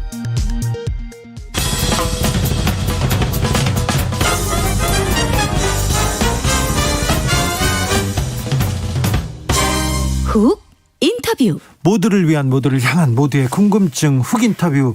여야 국회의원 부동산 전수조사가 막을 내렸습니다. 결과는 더불어민주당 12명, 국민의힘 12명, 열린민주당 1명 문제가 있다는 건데요. 그런데 후폭풍 거셉니다. 윤희숙 국민의힘 의원은 국회의원 사퇴하겠다고 하다가 오늘은 또 공수처 얘기를 또 꺼냈습니다.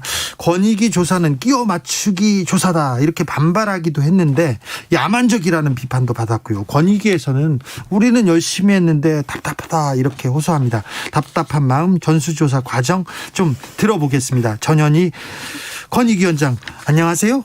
안녕하세요. 네, 마음고생이 심하시다면서요? 네, 여러 가지 많은 분들이 힘들어하시니까 저도 여러 가지로 마음이 힘들지만 보람은 네. 있습니다. 보람은 있습니까? 네. 부동산 전수조사 열심히 하셨어요?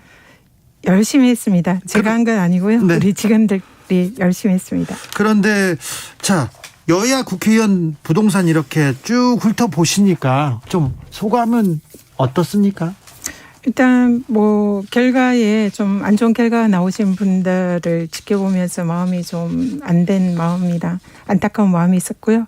그렇지만 권익위가 사실상 이런 우리나라의 공직자들도 특히 국회의원들의 이런 부동산 문제에 대한 국민들의 신뢰와 또 국회의원들의 감수성을 높이는 중요한 역할을 했다.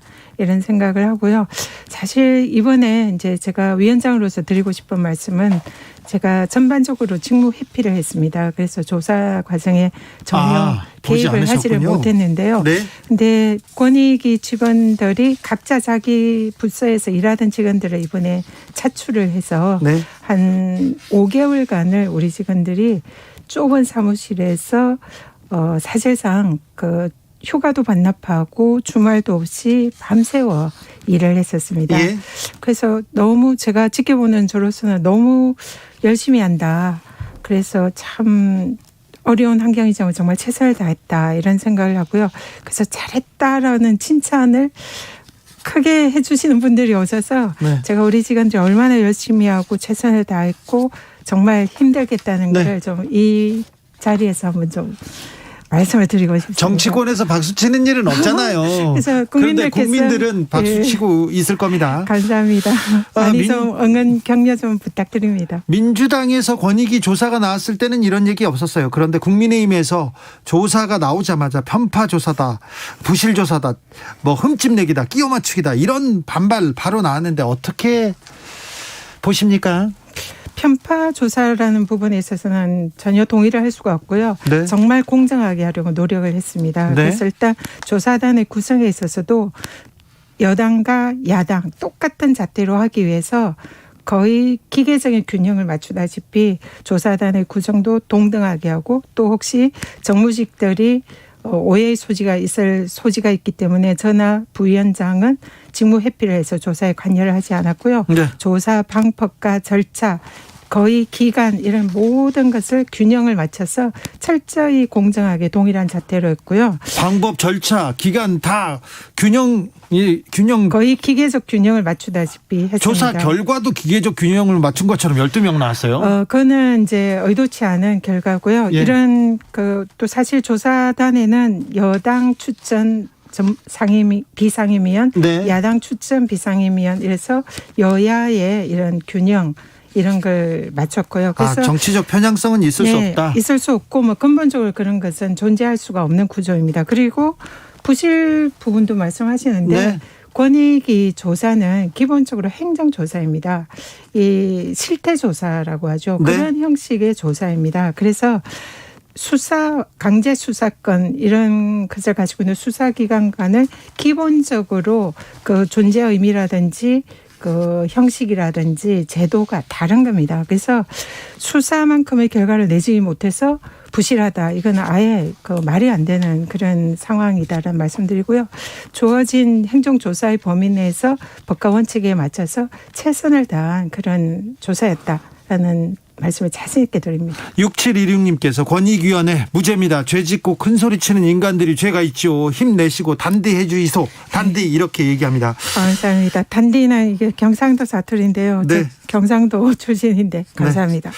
지난 6월에 민주당 권익위 조사가 나왔을 때는 의혹을 받는 의원 12명 전원 탈당 권유하고 제명했어요. 민주당에서. 이번에 국민의힘에서는 12명 의원 가운데 6명한테는 혐의가 없다 이렇게 소명이 끝났다 이렇게 얘기했는데 이 각 당의 조치들 어떻게 보십니까? 일단 권익위는 조사 결과를 저희들이 밀봉을 해서 비공개로 각 당에 전달을 했고요. 네. 그리고 수사기관에 송부를 했습니다. 수사기관 어디에 했습니까? 경찰의 특수본부에 네. 송부를 했죠. 그래서 네. 권익위의 시간은 여기서 끝나는 겁니다. 그래요? 그리고 정치권에 갔을 때 저희는 밀봉해서 비공개로 갔기 때문에 이것을 공개를 한다든지 뭐 징계나 조치를 한다든지는 정치권의 판단인 거죠. 네. 그래서 저희들은 조사한 결과를 각 당에 전달한 걸로 저희들의 역할은 끝났다 생각하고요. 지금 방금 말씀하신 그 부분은 정치의 시간이고 정치권의 판단이기 때문에 제가 언급하는 것은 적절하지 않은 것 같습니다. 그렇습니까? 그러면 네. 의원들에 대한 구체적인 얘기는 물어보면 안 됩니까? 제가 사실 직무 회피를 했기 때문에 네, 그 내용에 모르니까. 대해서는 네. 아직 보고를 받지 않았고 네. 또 조사 끝나고 난 뒤에 보고받을 수도 있지만 사실은 오해의 소지나 이런 걸 없애기 위해서 아예 보고를 안 받았습니다. 열린민주당 김의겸 의원도 법령 위반 여부를 확인하기 위해서 수사기관에 송부했다 이렇게 밝혔는데 열린민주당에서는 형식적이고 무책임한 조사 결과다 이렇게 얘기하던데요. 그 의원님의 경우에는 그 실제로 수사기관에서 수사가 진행이 되고 있습니다. 예. 그래서 그 동일한 내용을 저희들이 이제 조사 과정에서 만약에 우리가 종결을 한다면은 오히려 수사기관의 수사에 영향을 미칠 우려가 있습니다. 네. 그래서 수사기관에서 수사 중이기 때문에 그 내용을 그대로 송부를 한 거고요. 네. 권익위 조사에서 특별하게 새로운 것을 의혹을 발견했거나 조치한 것은 전혀 아닙니다.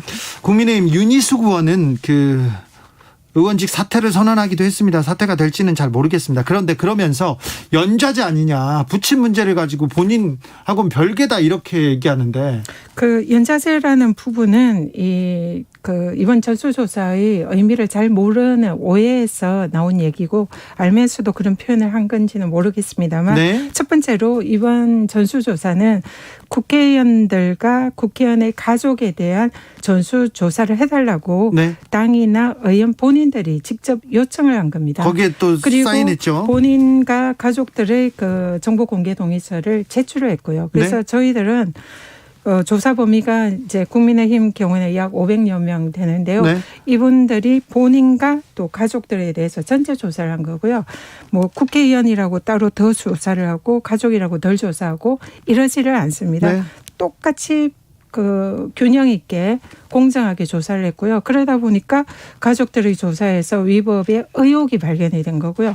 그러면은 만약에 연좌제라 주장을 한다는 네. 게 근거가 있다면 그러면은 본인들 말고 가족들의 동의서는 제출을 하지 말아야죠.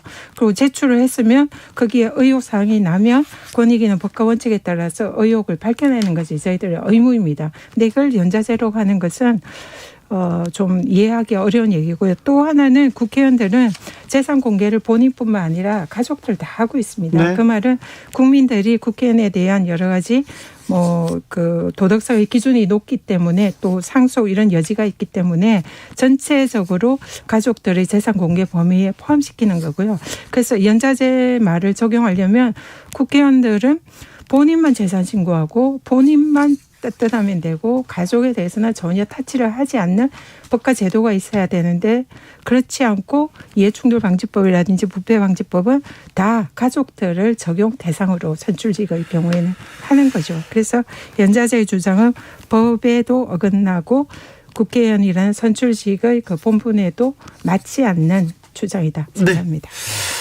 네. 부친의 농지 매입은 분명히 문제가 있는 것 같은데요. 윤희숙 의원. 혹시 KDI에 근무하시면서 그때 정보를 가지고 농지를 샀다면 더 큰 문제가 될 것 같은데 여기까지 쳐다보셨습니까? 권익위에서?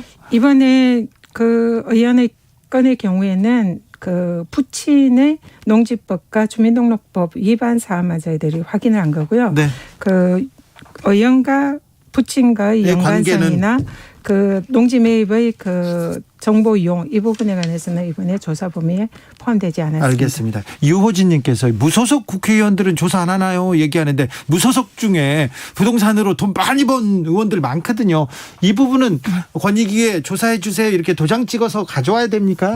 권익위는 행정조사고 실태조사인데요. 저희들은 직권조사권, 강제수사권이 없습니다. 직권조사권이 없다는 얘기는 저희들이 찾아서 이게 문제가 있으니까 한번 조사해보지 이거는 할 수가 없고요. 법령상. 네. 그래서 무소속 의원님들은 혹시 조사를 할 필요성이 있으면 그분들이 직접 요청하고 정보 공개 동의서를 제출해야 됩니다. 농지를 가지고 있는 공무원들, 농지를 가지고 있는 정치인들이 많더라고요. 네. 이 농지법은 그 문제가 조금 많은 것 같아서 이 농지를 가지고 있는 사람들에 대한 전수조사는 좀 필요한 거 아닌가 이런 생각도 합니다. 네. 이번에 사실 권익위의 이 조사 중에 또 중요한 의미 중에 하나가 네.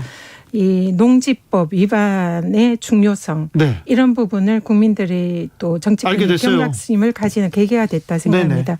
우리가 사실 국토가 좁다 보니까 경자 유전의 원칙을 헌법상 원칙으로 하고 있고요. 네. 이 농지를 투기에 활용하거나 농사를 안 짓고 다른 전용하는 이런 부분을 엄격히 법상 금지를 하고 있는데 예. 이번에 조사를 하면서 많은 정치인들이 이 농지를 이렇게 전용하거나 투기의 수단으로 활용하고 있는 게 아닌가 이런 의심이 그렇죠. 의혹이 많이 제기가 됐습니다. 그래서 이 부분에 관해서는 기존의 농지법 위반이 별거 아니다 이런 생각들이 있었을 수도 있지만 그렇죠.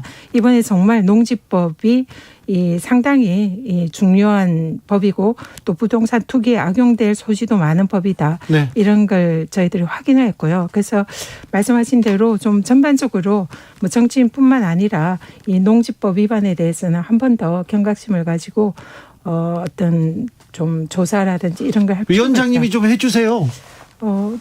신청해 주시면 권한이 없군요. 네, 직권조사 권한이 직권조사 권한이 없으면 누가 이렇게 자 농지 전수조사 해주세요. 누가 어떻게 하면 그거 가능합니까? 일단 본인이 요청을 해도 되지만 저는 농지가 없어요.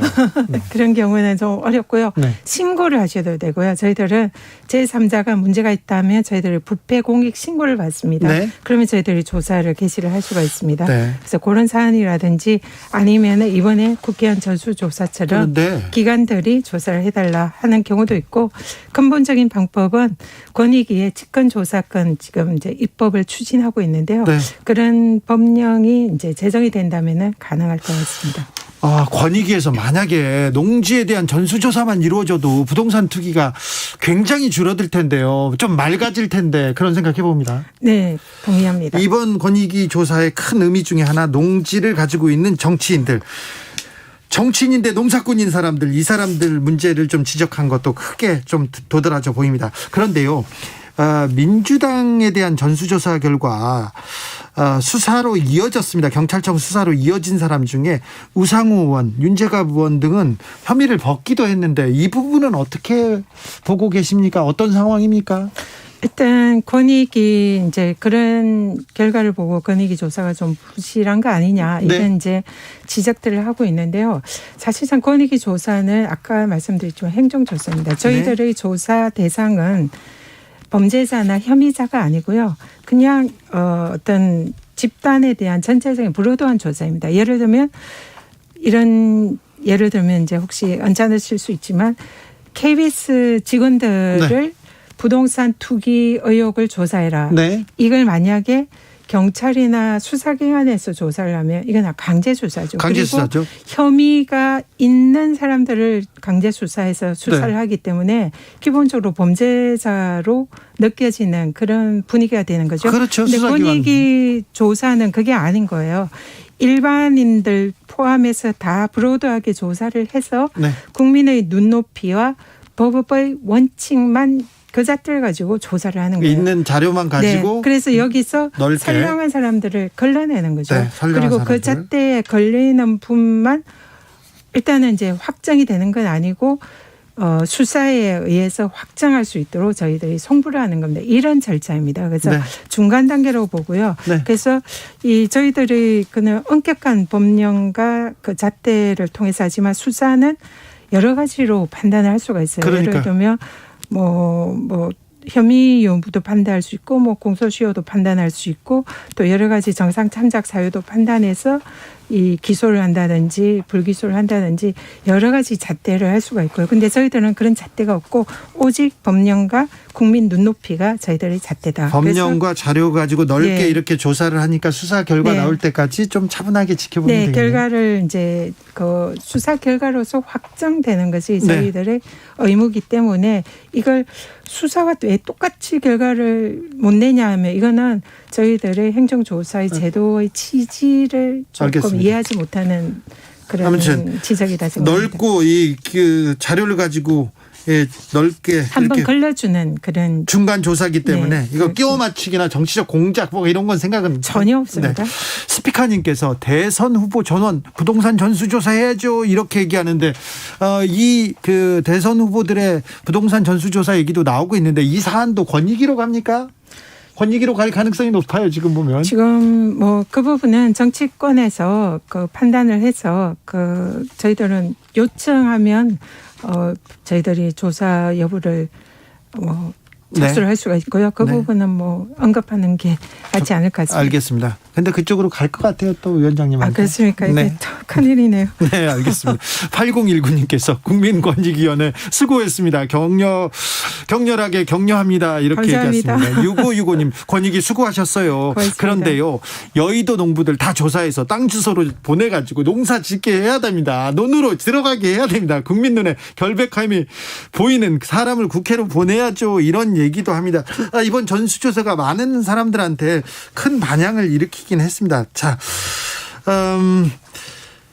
의원들에 대한 부동산 전수조사는 거의 끝났습니다. 물론 무소속 의원들은 아직 했는데 권익위가 이 조사로 온 국민의 관심을 받았습니다. 지금 들여다보고 있는 아니면 앞으로 권익위가 들여다볼 일은 뭡니까? 권익위는 기본적으로 부패 총괄 기관입니다. 네. 그래서 부패 방지를 위한 역할을 평소에 주 업무로 하고 있고요. 예. 물론 이제 고충 민원 해결이나 행정 심판 이런 업무도 하고 있습니다. 근데 부패 방지 분야에 있어서는 권익위가 기본적으로 부패 신고 공익 신고를 받아서 네. 처리하고 또 그 신고자들을 보호하는 그런 기능을 하고 있습니다. 네. 그래서 이번에 이제 권익위의 국회의원 부동산 전수 조사를 계기로 권익위에 많은 부패 공익 신고가 지금 쏟아지고 있습니다. 네. 그래서 이런 이 방송을 듣는 국민들께서도 주위에 공직자들이나 아는 여러 형태의 부패 유형을 목격을 하시거나 경험하시면 권익위에 신고를 해 주시면 저희들 국민의 입장에서 국민의 눈높이에서 아주 엄격하게 처리를 하고 조사를 하고 또 수사기관에 송부를 합니다. 그래서 이런 일을 주로 많이 하고 있고 그래서 대한민국의 부패와 부정부패와 또 이런 그 납본 관해 이런 것이 없어질 때까지 권익위는 늘 최선을 다해서 국민의 눈높이에서 열심히 일하겠다. 이런 각오 말씀드립니다. 알겠어요. 7617님. 이러다가 권익위 부동산 조사위원회 되겠어요 얘기하는데 부정부패 나쁜 관행은 이쪽으로 부패 공익신고도 권익위로 이렇게 오면 공정하게 잘 이렇게 조사하겠다고 합니다. 자, 말씀 감사합니다. 국민권익위원회 전현희 위원장이었습니다. 감사합니다. 정치 피로, 사건 사고로 인한 피로, 고달픈 일상에서 오는 피로. 오늘 시사하셨습니까? 경험해보세요. 들은 날과 안 들은 날의 차이. 여러분의 피로를 날려줄 저녁 한 끼 시사 추진우 라이브.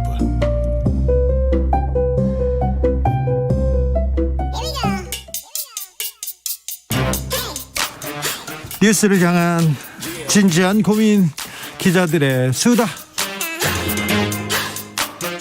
라이브 기자실을 찾은 오늘의 기자는 탐구하는 기자입니다. 미디어오늘 정철훈 기자, 어서 오세요. 안녕하세요. 네, 어디서 헐레벌떡 뛰어왔습니까? 프레스센터 갔다가 왔는데요. 프레스센터에서요? 오늘 저기 민주당에서 그 외신 기자들과 함께 언론중재법 개정안 관련 간담회가 좀 있었습니다. 그랬어요? 예, 그래서 뭐 설명하는 자리였는데 김용민 의원이 참석을 했었는데 처음에 본인을 이렇게 소개를 하더라고요. 그 박근혜 오촌 살인 사건 당시에 주진우 기자를 변호했던 변호사였다. 그렇게 본인을 소개하더라고요. 제 변호사였어요. 말이 나와서 말인데 이 중재법 개정안이 통과되면 이제 징벌배상 5배 이게 계속 나오는데 만약에 이 법이 있었으면 박근혜 오촌 살인 사건 기사 못 썼을 것 같으세요? 쓰지요. 왜 못 씁니까?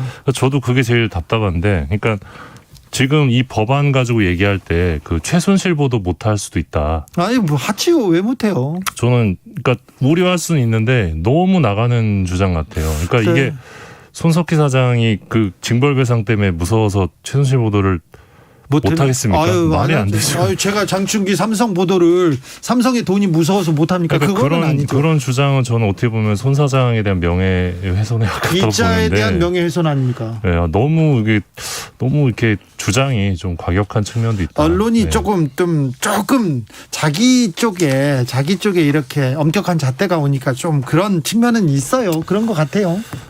네, 뭐 그렇습니다. 아무튼 전체 취지는 공감합니다. 언론중재법이나 언론 개혁에 대한 취지에는 공감하는데 언론 개혁이 너무 늦었어요. 그리고 지금 언론중재법이 너무 좀 군데군데 구멍이 있어요. 네. 그리고 언론인들 그리고 언론 관계자들 시민단체하고 더 많은 얘기를 나눠야 되는 것도 조금. 예, 그러니까 저도 법 개정이 필요하다고 보는데 법 개정이 왜 필요한지 어떻게 개정해야 되는지 스펙트럼이 또 굉장히 넓거든요. 네. 그래서 좀 충분한 수기가 필요하다 생각합니다. 알겠습니다.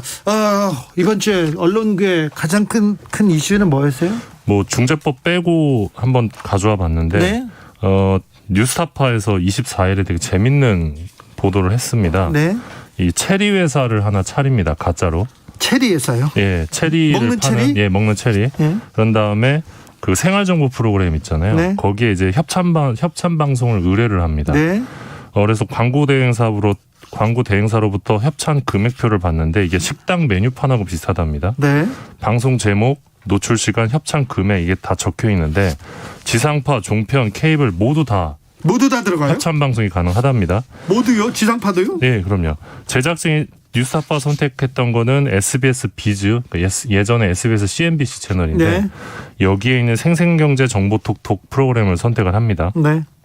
이게 5분짜리인데 부가가치세 포함 660만 원이었고 선입금 결제가 필요한 시스템입니다. 먼저 내면? 예, 먼저 내면 이제 홍보 방송을 만들어주는 거고 예. 지상파는 4분에 1,500만 원. 네. 단가가 좀 세죠, 지상파는. 네. 그리고 어떻게 만들었냐. 뉴스타파 기자가 가짜 사례자로 방송에 출연을 합니다. 방송에도 출연했어요? 예. 이 뉴스타파 기자가 맡은 사례자는 이 만성피로 근육통으로 시달리는데 이 체리를 먹고 건강을 되찾는 사람으로 출연합니다. 에이 이거 너무하잖아. 만성 피로인데 체리 먹으면 되찾는다고? 근데 이게 말도 안 되는데. 이걸 이제 작가가 제안을 합니다. 이렇게 출연해달라고. 이렇게, 아니 근육통에 체리가 좋다고 작가가 제안을 했다고요? 네, 이런 식으로 가자라고 이제 시나리오를 짜는 건데. 이건 뭐 개그도 이렇게는 못 짜는데. 그런 다음에 네. 이런 방송 보면 아마 익숙하실 텐데 전문가가 꼭 나옵니다. 전문가 나오죠. 이 전문가도 뉴스타파에서 섭외를 했어요. 섭외를 해달라고 해서. 체리 전문가가 어디 있어요? 그래서 그 뉴스타파의 김경래 기자 아시죠? 김경래 기자. 김경래 기자가 이 방송에서 체리 전문가로 등장을 해서. 근데 그 사람들이 김경래 기자를 몰라보고 체리 그렇죠. 전문가라고 이렇게. 그렇죠. 그래서 체리가 치매에 효과가 있다. 치매에도요? 그리고 일본과 미국 체리의 장점을 섞은 신품종을 내놨다. 뭐 이런 검증되지 않는 주장을 했고 이게 그대로 방송에 나갔습니다. 방송에 나왔다고요 이게? 예, 지난 12일에 SBS 비즈를 통해서 그대로 나갔고요. 오 세상에. 예, 이게 660만 원의 가치인 거죠. 660만 원. 예, 그래서 상품에 대한 기본적 검증 전혀 없었습니다. 그리고 무엇보다 이 방송에서는 이 코너가 돈 받고 제작된 코너라는 고지가 전혀 없었습니다. 네. 더 놀라운 거는 뉴스타파가 이렇게 협찬을 의뢰한 뒤에 네. 이 가짜로 차린 체리 회사로 연락이 계속 왔답니다. 어디서요? 서울경제TV 385만 원, 네. 채널A 770만 원. 그러니까 가격은 다르지만 돈만 주면 광고성 프로그램을 또 만들어주겠다 이런 제안을 받았다고 합니다. 아이고. 그러니까 이게 하나의 지금 산업이 된 건데 제가 부끄럽다. 그러니까 지난주에 이제 연합뉴스의 기사형 광고 문제 말씀드렸는데, 그렇죠. 네. 그러니까 프린트 미디어들은 이렇게 기사형 광고로 돈을 벌고 방송사들은 이런 식으로 또 돈을 버는 거죠. 네. 그리고 스포츠 서울에서도 연락이 왔는데 네. 이 가짜 체리 회사를 식품 분야의 혁신 기업으로 선정해 주겠다. 상 준다고요? 네.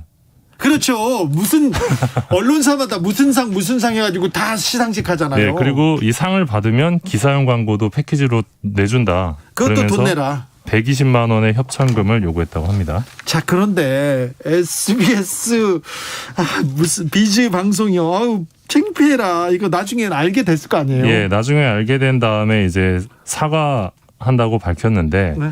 근데 사과가 좀 사과 같지가 않았어요. 어떻게요? 그러니까 의도적으로 이 뉴스타파 제작진이 접근을 했다 우리한테. 그리고 네. 촬영 과정에서 사례자와 전문가를 사칭해서 프로그램 제작에 혼선을 줬다. 자기네들이 피해자네. 네, 그런 식의 태도를 보이기도 했는데 사실 사례자 전문가 사칭하도록 제안한 거는 그 제작진 쪽이거든요. 제작진이? SBS 비즈 쪽. 예. 예. 그리고 더 큰 문제는 이 사과 방송에서조차 우리가 돈을 받고 방송을 만들어줬다. 이 대목이 전혀 없었습니다. 이게 무슨 사과예요? 사과는 사퇴하라고 하세요. 사퇴. 징벌적 손해배상. 네. 그런데 이렇게 가짜 뉴스 이거 가짜 뉴스 아닙니까? 이렇게 그냥 상품 방송 이렇게 만드는 이런 방송하면 좀 어디서 처벌은 해야 될 거 아니에요. 방통위에서 이거 처벌할 수 있는 조항 같은 거 없습니까? 그러니까 소비자를 속이는 이런 기만적 방송에 대해서 방통위가 현재 할 수 있는 조치가 없습니다. 없다고요? 현행 방송법상 SBS 비즈 같은 이 케이블 채널에는 협찬고지 의무가 없습니다. 반면에 이제 지상파나 종편사의 경우는 이 재승인 조건으로 협찬고지 의무를 부여하고 있는데요. 그러니까 사실상 자율에 맡기고 있는 상황인데. 그런데 종편 틀면 어떤 음식 먹고 허리 나빠졌다, 허리 좋아졌다 하긴 하는데 협찬고지를 하는데 이게 굉장히 빨리 지나가요. 막 1초, 막 0.5초 이런 식으로. 네. 그래서 시청자가 눈치가 너무 어려운데. 네. 그래서 지금 방통위에서 이 부분을 고쳐서 협찬주가 판매하는 상품과 관련된 기능, 효과, 효능 다루는 경우에 반드시 협찬고지하고 관련 규정 위반을 하면 5천만 원 과징금, 3천만 원 과태료 때리는 이 방송법 개정안을 작년 10월에 방통위가 발의를 합니다. 발의를 했는데요. 여전히 이제 국회에서 계류 중인 상태고요. 잠자고 있죠. 예. 언론에서 싫어하니까 이런 법안은 그냥 잠자고 있습니다. 통과도 안 합니다.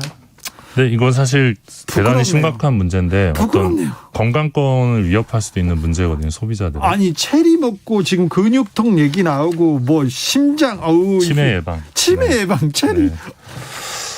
체리야 미안해. 왜 체리가 여기서 고생하는지. 심은정님께서 홈쇼핑에도 체리 상품 나오나요? 이렇게 얘기하는데 그럴 수도 있죠. 돈만 주면 뭐 여기는. 그러니까 지금 또 큰 문제가 이제 방금 말씀하신 홈쇼핑과의 연계 편성 문제인데. 그런 생활정보 프로그램을 보다가 바로 앞 채널을 돌리면 팔고 있어요. 똑같은 거. 그렇죠. 그리고 이런 방송 하지 않습니까? 끝나면 그 상품 광고 나오잖아요. 그렇죠. 그게 반드시 돈 받고 제작된, 그러니까 거의 돈 받고 제작된 프로그램인데. 그래서 시정명령 내리고 하지 말아라 이렇게 하지 않습니까? 그런데 무시하고 계속합니다. 한 300만 원 벌금 내면 되는데 한 번 방송에 이런 방송하니까 벌써 600 몇만 원, 뭐 700 몇만 원, 1000만 원. 6172님, 저희 할머니도 이런 프로그램 자주 보시는데요. 건강한 정보 프로그램이 아니라 광고 프로그램이었네요. 이런 프로그램 너무 많습니다. 건강에 대해서 사람들이 관심이 많죠. 중요하지 않습니까? 그러니까 이걸 가지고 가짜 식품, 가짜 약도, 가짜 방송으로 지금 팔아먹는 언론의 행태 진짜 너무합니다. 그러니까 이거 참 언론 개혁 얘기 나오는 거 아닙니까? 다음으로 어떤 얘기 만나볼까요? 중재법 얘기 잠깐 하고 가면요. 잠깐만 하세요. 예, 오늘 언론현업 5단체가 이 언론중재법 개정안 논란 과정에서 표출된 언론의 사회적 책임, 시민의 비판 엄중히 받아들이고 있다. 그러면서 엄중히 받아들이고 있는 것 같지는 않은데요. 네, 그러면서 이제 언론의 사회적 순기능과 증가하는 미디어 관련 피해 구제 강화 사이에 균형점을 찾을 수 있는 사회적 합의기구를 제안을 했습니다. 오늘. 그러면서 개정안 철회를 또 한 번 촉구했습니다.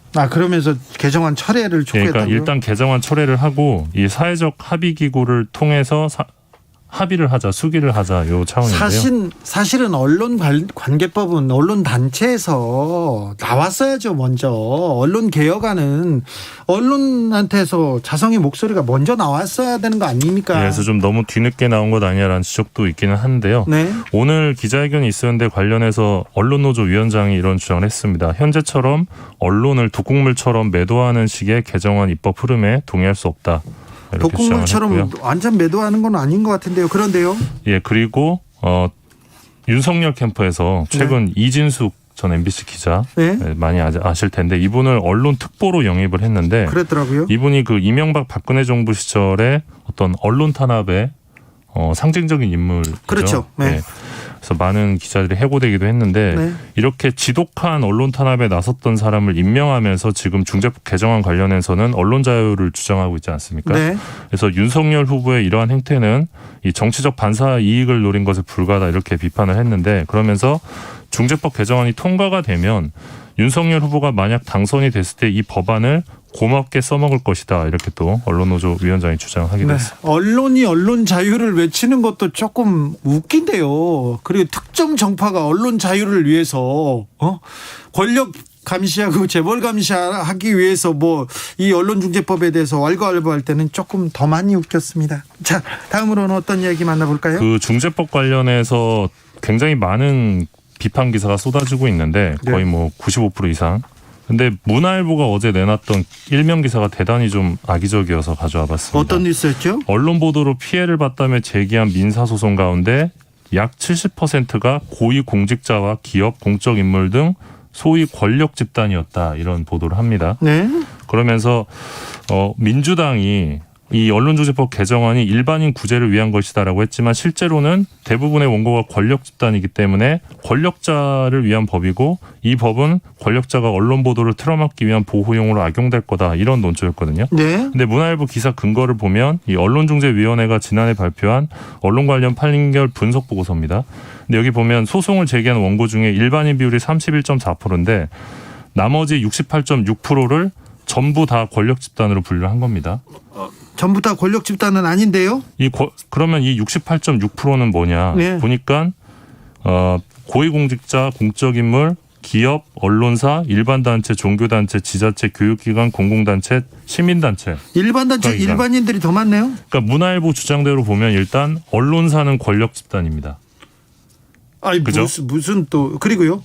그리고 언론 그렇다고요. 그리고 원고의 대부분이 중소업체인 기업도 권력 집단이 되고요. 기업이 어떻게 또 권력 집단이 또 실제 권력이 있는지 단정할 수 없는 일반 단체, 종교단체, 교육기관, 시민단체도 모두 권력 집단이 됩니다. 그리고 공적 인물, 권력 집단으로 묘사한 공적 인물의 경우에는 연예인도 포함이 됩니다. 연예인이 어떻게 연예인도 공인이니까. 그래서 문화일보 분류법대로면 연예인도 언론을 탄압할 수 있는 권력 집단이 되는 겁니다. 이 성급한 일반화로 기사 이 수치를 만드는 건데요. 이거 참. 그러니까 대표적인 통계 왜곡인데. 그렇죠. 그러니까 또 문화일보가 권력 집단에서 제외한 일반인 중에 또 권력자가 있을 수 있잖아요. 그러니까 예상 가능한 반론이 되게 많은데 문화일보가 이걸 다 무시하고 그러니까요. 일반인이 아니면 다 권력 집단이다, 이렇게 분류를 해서 일면 제목을 권력 집단 70%를 뽑은 겁니다. 이거 전형적인 왜곡 보도 아닙니까? 네, 왜곡 보도라고 보여지고. 짜맞추기. 그래서 사실 이런 보도들이 나오는 게, 그러니까 사실 언론중재법 개정안 반대 여론을 유도하기 위한 것 아니야, 이런 의심을 사실 충분한데. 그런 취지로 그러니까 이런 장면이 언론계에서 지금 이 법안을 반대하는 이유가 언론자의 위축 우려가 아니라 실제로는 이 손해배상이 높아지는 게 실은 이해 당사자의 이기주의 아니냐, 이런 의심을 스스로 증명하는 매우 안 좋은 보도다. 네, 그런 것 같아요. 네, 그렇습니다. 그렇습니다. 네. 그렇게 보입니다, 문화일보. 네, 그래서 상당히 좀. 자, 언론중재법 반대할 수도 있어요. 그럼요. 반대할 수 있는데 좀 정확한 근거로 반대할까요? 그래야죠. 감사했습니다. 네, 하나 더 가져왔는데. 네, 하고 가세요, 그럼. 네, 김영호 더불어민주당 의원이 지난 10일에 신문법 개정안을 하나 냈는데요. 이 독자적으로 생산하지 않은 기사를 일부 또는 전부 복제 배포하는 경우에 원보도 생산자를 밝히도록 한다. 그러니까 인용 보도를 이제 하도록 하는 건데, 이 무분별한 보도의 복제 배포로 인한 피해를 방지하는 차원으로 법안을 냈고 이행하지 않으면 이 과태료 100만 원을 무는 그런 신문법 개정안을 최근에 발의했습니다. 이거 무분별한 베껴쓰기, 받아쓰기 이거 바꾸자고 하는 법안인데 법안이 제출됐으나 통과되지 않을 가능성이 큽니다. 언론들이 다 반대할 거거든요. 예전에 시사인에서 쓰셨던 기사도 타 언론사에서 많이 인용하지 않으셨나요? 그렇죠. 제 이름은 빼고. 네. 그렇게 했죠. 그렇게 날로 먹는 기자들은 없어져야 되는데 없어지지 않을 거예요. 언론인이 반대하고 특정 정파가 또 반대해서요. 자, 기자들의 수다, 정철웅 기자와 함께 고민 그리고 생각해 봤습니다. 감사합니다. 고맙습니다. 교통정보센터 다녀올게요. 이승미 씨. 네, 이 시각 교통 상황입니다. 중부고속도로 평소 퇴근길엔 수월한 곳인데요. 오늘은 통행량이 많습니다. 하남 방향으로 일죽 부근에서 남이천 쪽으로 10km 정체고요. 중부 1터널 부근과 하남 분기점에서 막힙니다. 남이 방향으로는 진천 일대 8km 정체고요. 서청주에서 남이 분기점 쪽으로 정체고, 경부고속도로 서울 방향으로 도동 분기점 부근 1km 구간 사고로 혼잡합니다. 퇴근 정체로 안성 분기점에서 남사까지 부근까지, 오산에서 동탄 분기점, 기흥 동탄에서 수원까지 밀리고요. 또 판교 부근과 달래내국에서 한남까지도 속도 내기 어렵습니다. 서울시는 올림픽대로 공항 방향으로 성산대교 부근 작업은 마무리가 됐고요. 청담대교에서 가양대교까지 1시간 20분 정도 걸립니다. 강변북로는 일산 방향 한남대교에서 가양대교까지 1시간 5분 정도 걸리고 있습니다. KBS 교통정보센터였습니다.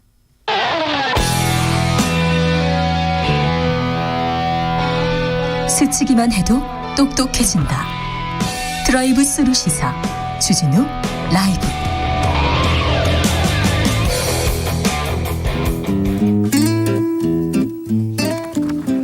현실의 불이 꺼지고 영화의 막이 오릅니다. 영화보다 더 영화 같은 현실 시작합니다. 라이너의 시사회.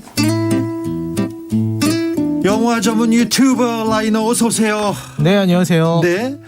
최근에 영화 재밌게 본 영화 뭐 있습니까? 또 지금 초가을에 보면 즐거운 영화 몇 개 소개해 주세요. 네. 가을에 보면 좋을 만한 영화들 많이 있는데요. 네. 근데 제가 최근에 좀 소개해드리고 싶은 영화는 제가 그 플로리다 프로젝트라는 영화가 있어요. 네. 그거 혹시 안 보신 분들이 있으면은 꼭 한번 보시라고 추천해드립니다. 플로리다 프로젝트. 네, 아주 생각할 게 많은. 네. 하나만 더. 저는 봤네. 제가 영화 많이 못 봤는데 그거는 봤네요. 또 하나만 더. 라이너가 추천해 주는 거는 다 보고 싶거든요. 다 좋은 작품이거든요. 네, 그러면은 가을이라고 하셨으니까. 네. 최근에 나온 작품 중에 좀 재미난 작품인데요. 카페 베레포크라는 작품이 있어요. 프랑스 영화인데요. 되게 코미디와 카페 벨레포크 있어요. 그 동네에 가면 있어요. 네, 그 굉장히 코믹하면서도 또 이제 우리가 좀 놓치기 쉬운 중년 노년 부부의 사랑에 대해서 잘 다루고 있는 작품입니다. 알겠습니다. 자, 오늘은 어떤 이야기로 가볼까요? 네, 사실 아프가니스탄 사태 이후로 이제 대두되는 문제는 난민 문제인 것 같습니다. 네, 난민 문제 화두로 떠오르고 있습니다. 네, 난민을 바라보는 시각이 서로 다를 것 같아요. 네, 우리나라에서도 난민을 받아야 하느냐, 안 받아야 되느냐 첨예하게 대립하고 있고요. 예. 이 부분은 되게 정치적으로 보일 수 있는 그런 입장 차이인 것 같은데요. 네. 이 어떤 난민 문제를 한번 생각해 볼 만한 작품이 있어서 제가 소개하려 합니다. 바로 가버나움이라는 영화입니다. 네, 가버나움이요? 어떤 영화입니까? 이 가버나움은 되게 뛰어난 수작인데요. 잘 만든 영화고요.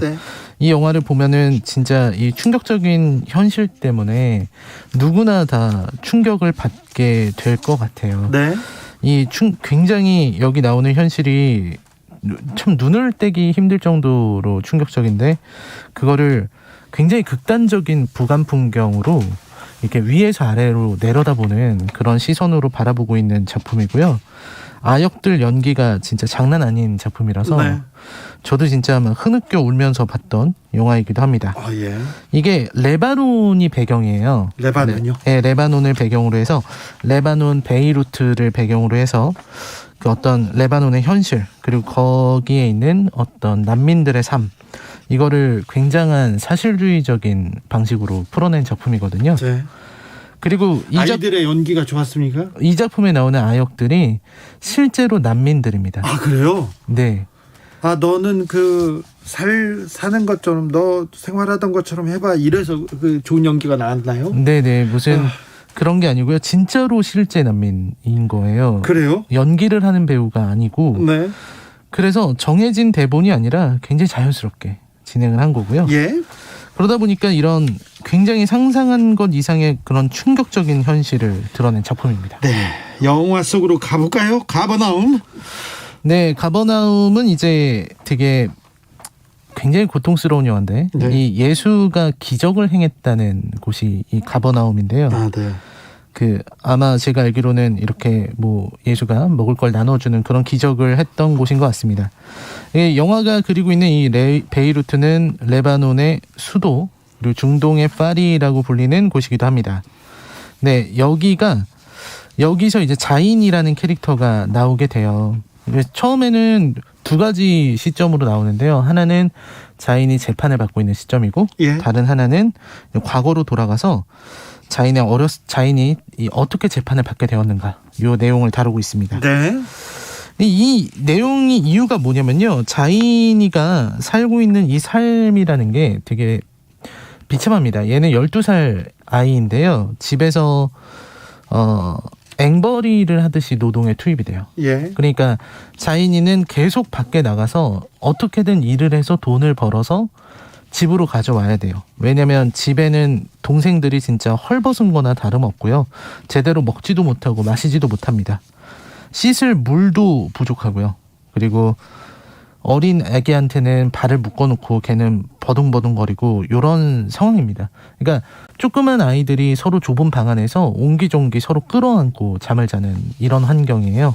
당연히 뭐 청결하지 않고요. 예방접종 같은 거는 상상할 수 없는 그런 곳인데요. 네. 자인에게 여동생이 있습니다. 네. 한 살 어린 사하르라는 여동생인데 사하르. 그 여동생을 꼭 지켜주고 싶은데 네. 이 여동생이 월경을 시작해요. 네. 그때 이제 속옷에 피가 묻으니까 자인이 그 속옷을 얼른 숨기려고 합니다. 이게 들키면 안 된다. 네. 왜냐면 이 월경이 오게 되면 사하르를 팔아버릴 거라는 걸 알고 있었던 거예요. 네. 그러니까 이 집에서는 아들은 노동으로 부려먹고 그리고 딸은 이제 아이를 낳을 나이가 되면 팝니다. 예. 그리고 그 주변에는 당연하겠지만 아주 어떻게 볼까요? 어떻게 보면 제가 볼 땐 되게 나쁜데 이런 네. 어린 소녀들에게 이런 성욕을 느끼는 이런 인물들이 주변에 있어서 네. 서로 살려고 하는 거죠. 나쁘죠. 너무나 나쁜 거죠. 네. 그래서 이 아버지한테 사하르를 어떻게 팔려 그러냐 하지만 이 아버지는 현실적인 얘기를 한다고 얘기를 해요. 그저 애들을 키우려면 닭 몇 마리가 필요하고 그 닭 몇 마리를 얻으려면 사하르를 파는 수밖에 없다. 이런 식의 얘기를 하는 희망 없는 집입니다. 그래서 자인이 도저히 견디지 못해서 이 집을 나와버려요. 그래서 혼자 돌아다니다가 자기랑 똑같은 처지에 처한 요나스라는 아이를 만납니다. 예. 사실은 이 아이는 정말 애기예요. 몇 개월 안 된 애기인데 자인이랑 같이 있는 도중에 자인이를 도와주던 그 요나스의 어머니가 그 불법 체류 관련 건으로 잡혀가는 바람에 요나스와 자인 둘이서 이 어떤 레바논이라고 하는 비참한 현실을 살아가야 하는 상황입니다. 네. 뭐 어떻게 먹을 것도 없고 돈도 없고 아무것도 없기 때문에 굉장히 힘들고요. 예. 그 유모차 같은 걸 만들어서 네. 그 애를 이렇게 끌고 다녀요. 깡통 같은데 아기를 넣고 이렇게 질질 끌면서 다니고 있습니다. 네. 그 모습이 진짜 너무 충격적인데. 너무 이거 지긋지긋하고 또 지옥과도 같은 현실에서 어떻게 좀 벗어날 만한 희망이라도 있어야 될 텐데. 네, 아무런 희망도 없습니다. 근데 희망을 자인은 이제 스웨덴이라는 나라를 가고 싶어 해요. 그래요? 애들 사이에서 스웨덴은 베란다에서 소변을 봐도 아무도 뭐라고 하지 않는 그런 낙원 같은 곳이라고 알려져 있는 거죠. 네. 그러려면은 배를 타야 되는데 배를 타려면 돈도 필요하고 또 서류가 필요하다. 네. 그러니까 주민등록증 같은 거겠죠. 네. 그런 어떤 출생증명서라든지. 네. 그래서 자인이 그렇게 집으로 옵니다. 요나스를 계속 키울 수는 없었고 요나스는 그 엄마가 넘겨달라고 했었던 그 남자에게 넘기고 그 다음에 집으로 와서 서류를 달라고 하는데 네. 서류 같은 거 없다고 얘기해 줍니다. 서류가 집에서. 없어요? 네. 네가 인간이라는 걸 증명해줄 어떤 서류도 없다. 네.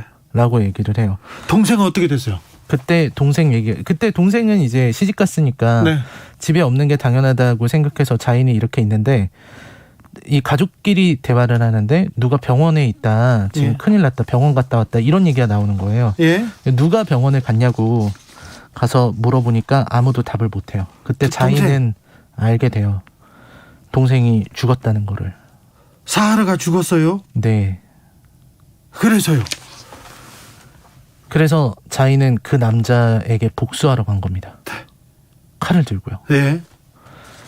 그래서 칼로 찔렀고요. 네. 그런 상황이 사하르를 사간 남자를 칼로 찔렀으니까. 네, 그렇습니다. 네. 그게 사하르가 죽은 이유도 그 남자 성인이죠. 그 어린 아이를 상대로 무리하게 그런 관계를 가지려고 하다 보니까 사하르의 몸이 견디지 못했고 그래서 사망에 이르렀던 그런 건데요. 그래서 자인이 이제 법정으로 가요. 법정으로 가서 이제 감옥에서 지내다가 법정에 서서 마침내 자인이 말을 합니다. 이 영화는 자인이 거의 말을 하지 않아요. 네. 대사가 거의 없습니다. 네. 대사가 거의 없고 살아가는 모습만 보여주다가 마지막에 법정에서 자기가 왜 부모님을 고소했거든요. 네. 내가 이렇게 된 건 부모님 때문이라고. 그때 얘기했던 게 왜 나를 낳았는가? 라는 질문을 던져요. 예. 이렇게 할 거면 왜 나를 낳았냐고. 근데 그 질문이 되게 가슴 아프게 느껴지는 그런 대목입니다. 네. 그래서 이런 얘기인데요. 네. 되게 어두운 얘기고 무서운 얘기라서 그리고 네. 되게 좋은 작품입니다. 그래서 되게 감동적인데요. 마지막에 자인이 뭐 영화의 마지막 결말은 되게 인상적이기 때문에 직접 영화를 보시는 게 좋겠고 네. 이 영화가 칸 영화제에 초대도 받았는데 네. 사실 이 자인 역할의 배우는 예. 칸 영화제 일주일 전까지도 법적으로 존재하지 않는 사람이었습니다. 그래요.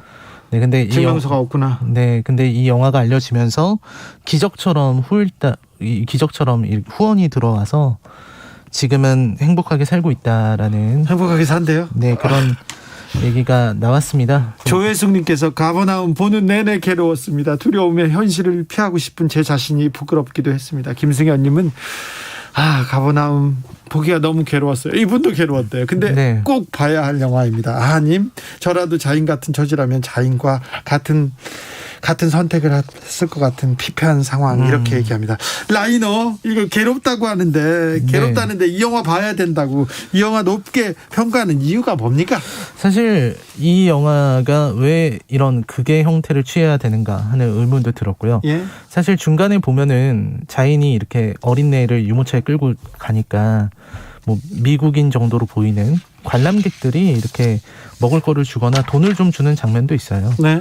근데 이 영화는 그걸 되게 차가운 시선으로 바라봅니다.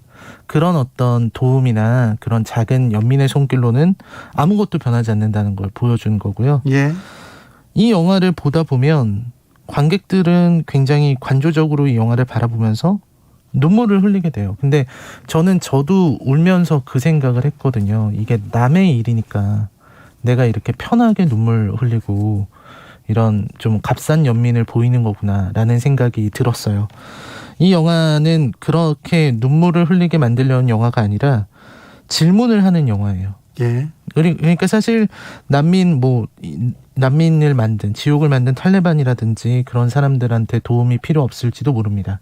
근데 어딘가에는 이런 자인 같은 애가 있을 수 있잖아요. 네. 이런 아이들은 아무런 죄도 없는데 이런 자인 같은 아이에게 우리가 어떻게 자인의 답, 나는 왜 태어났나요? 라는 질문에 어떻게 답해야 좋을까? 영화를 보면은 그 질문에 어떻게 답해야 될지를 고민하게 될 것 같습니다. 그래서 제가 이 영화를 추천하는 거죠. 네. 알겠습니다. 듣기만 해도 너무 괴로워요. 고통이 막 전달됩니다. 네. 그렇습니다. 아무튼 그렇게 좋은 작품이에요? 네, 작품 자체는 상당한 수작이라고 생각을 합니다. 네, 알겠습니다. 오늘 시사회 가버나움 같이 봤습니다. 라이너 오늘 영화 감사합니다. 네, 고맙습니다.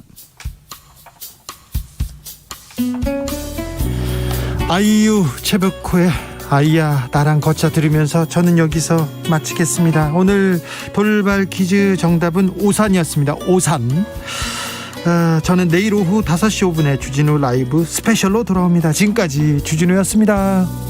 아이야 나랑 걷자 멀리 나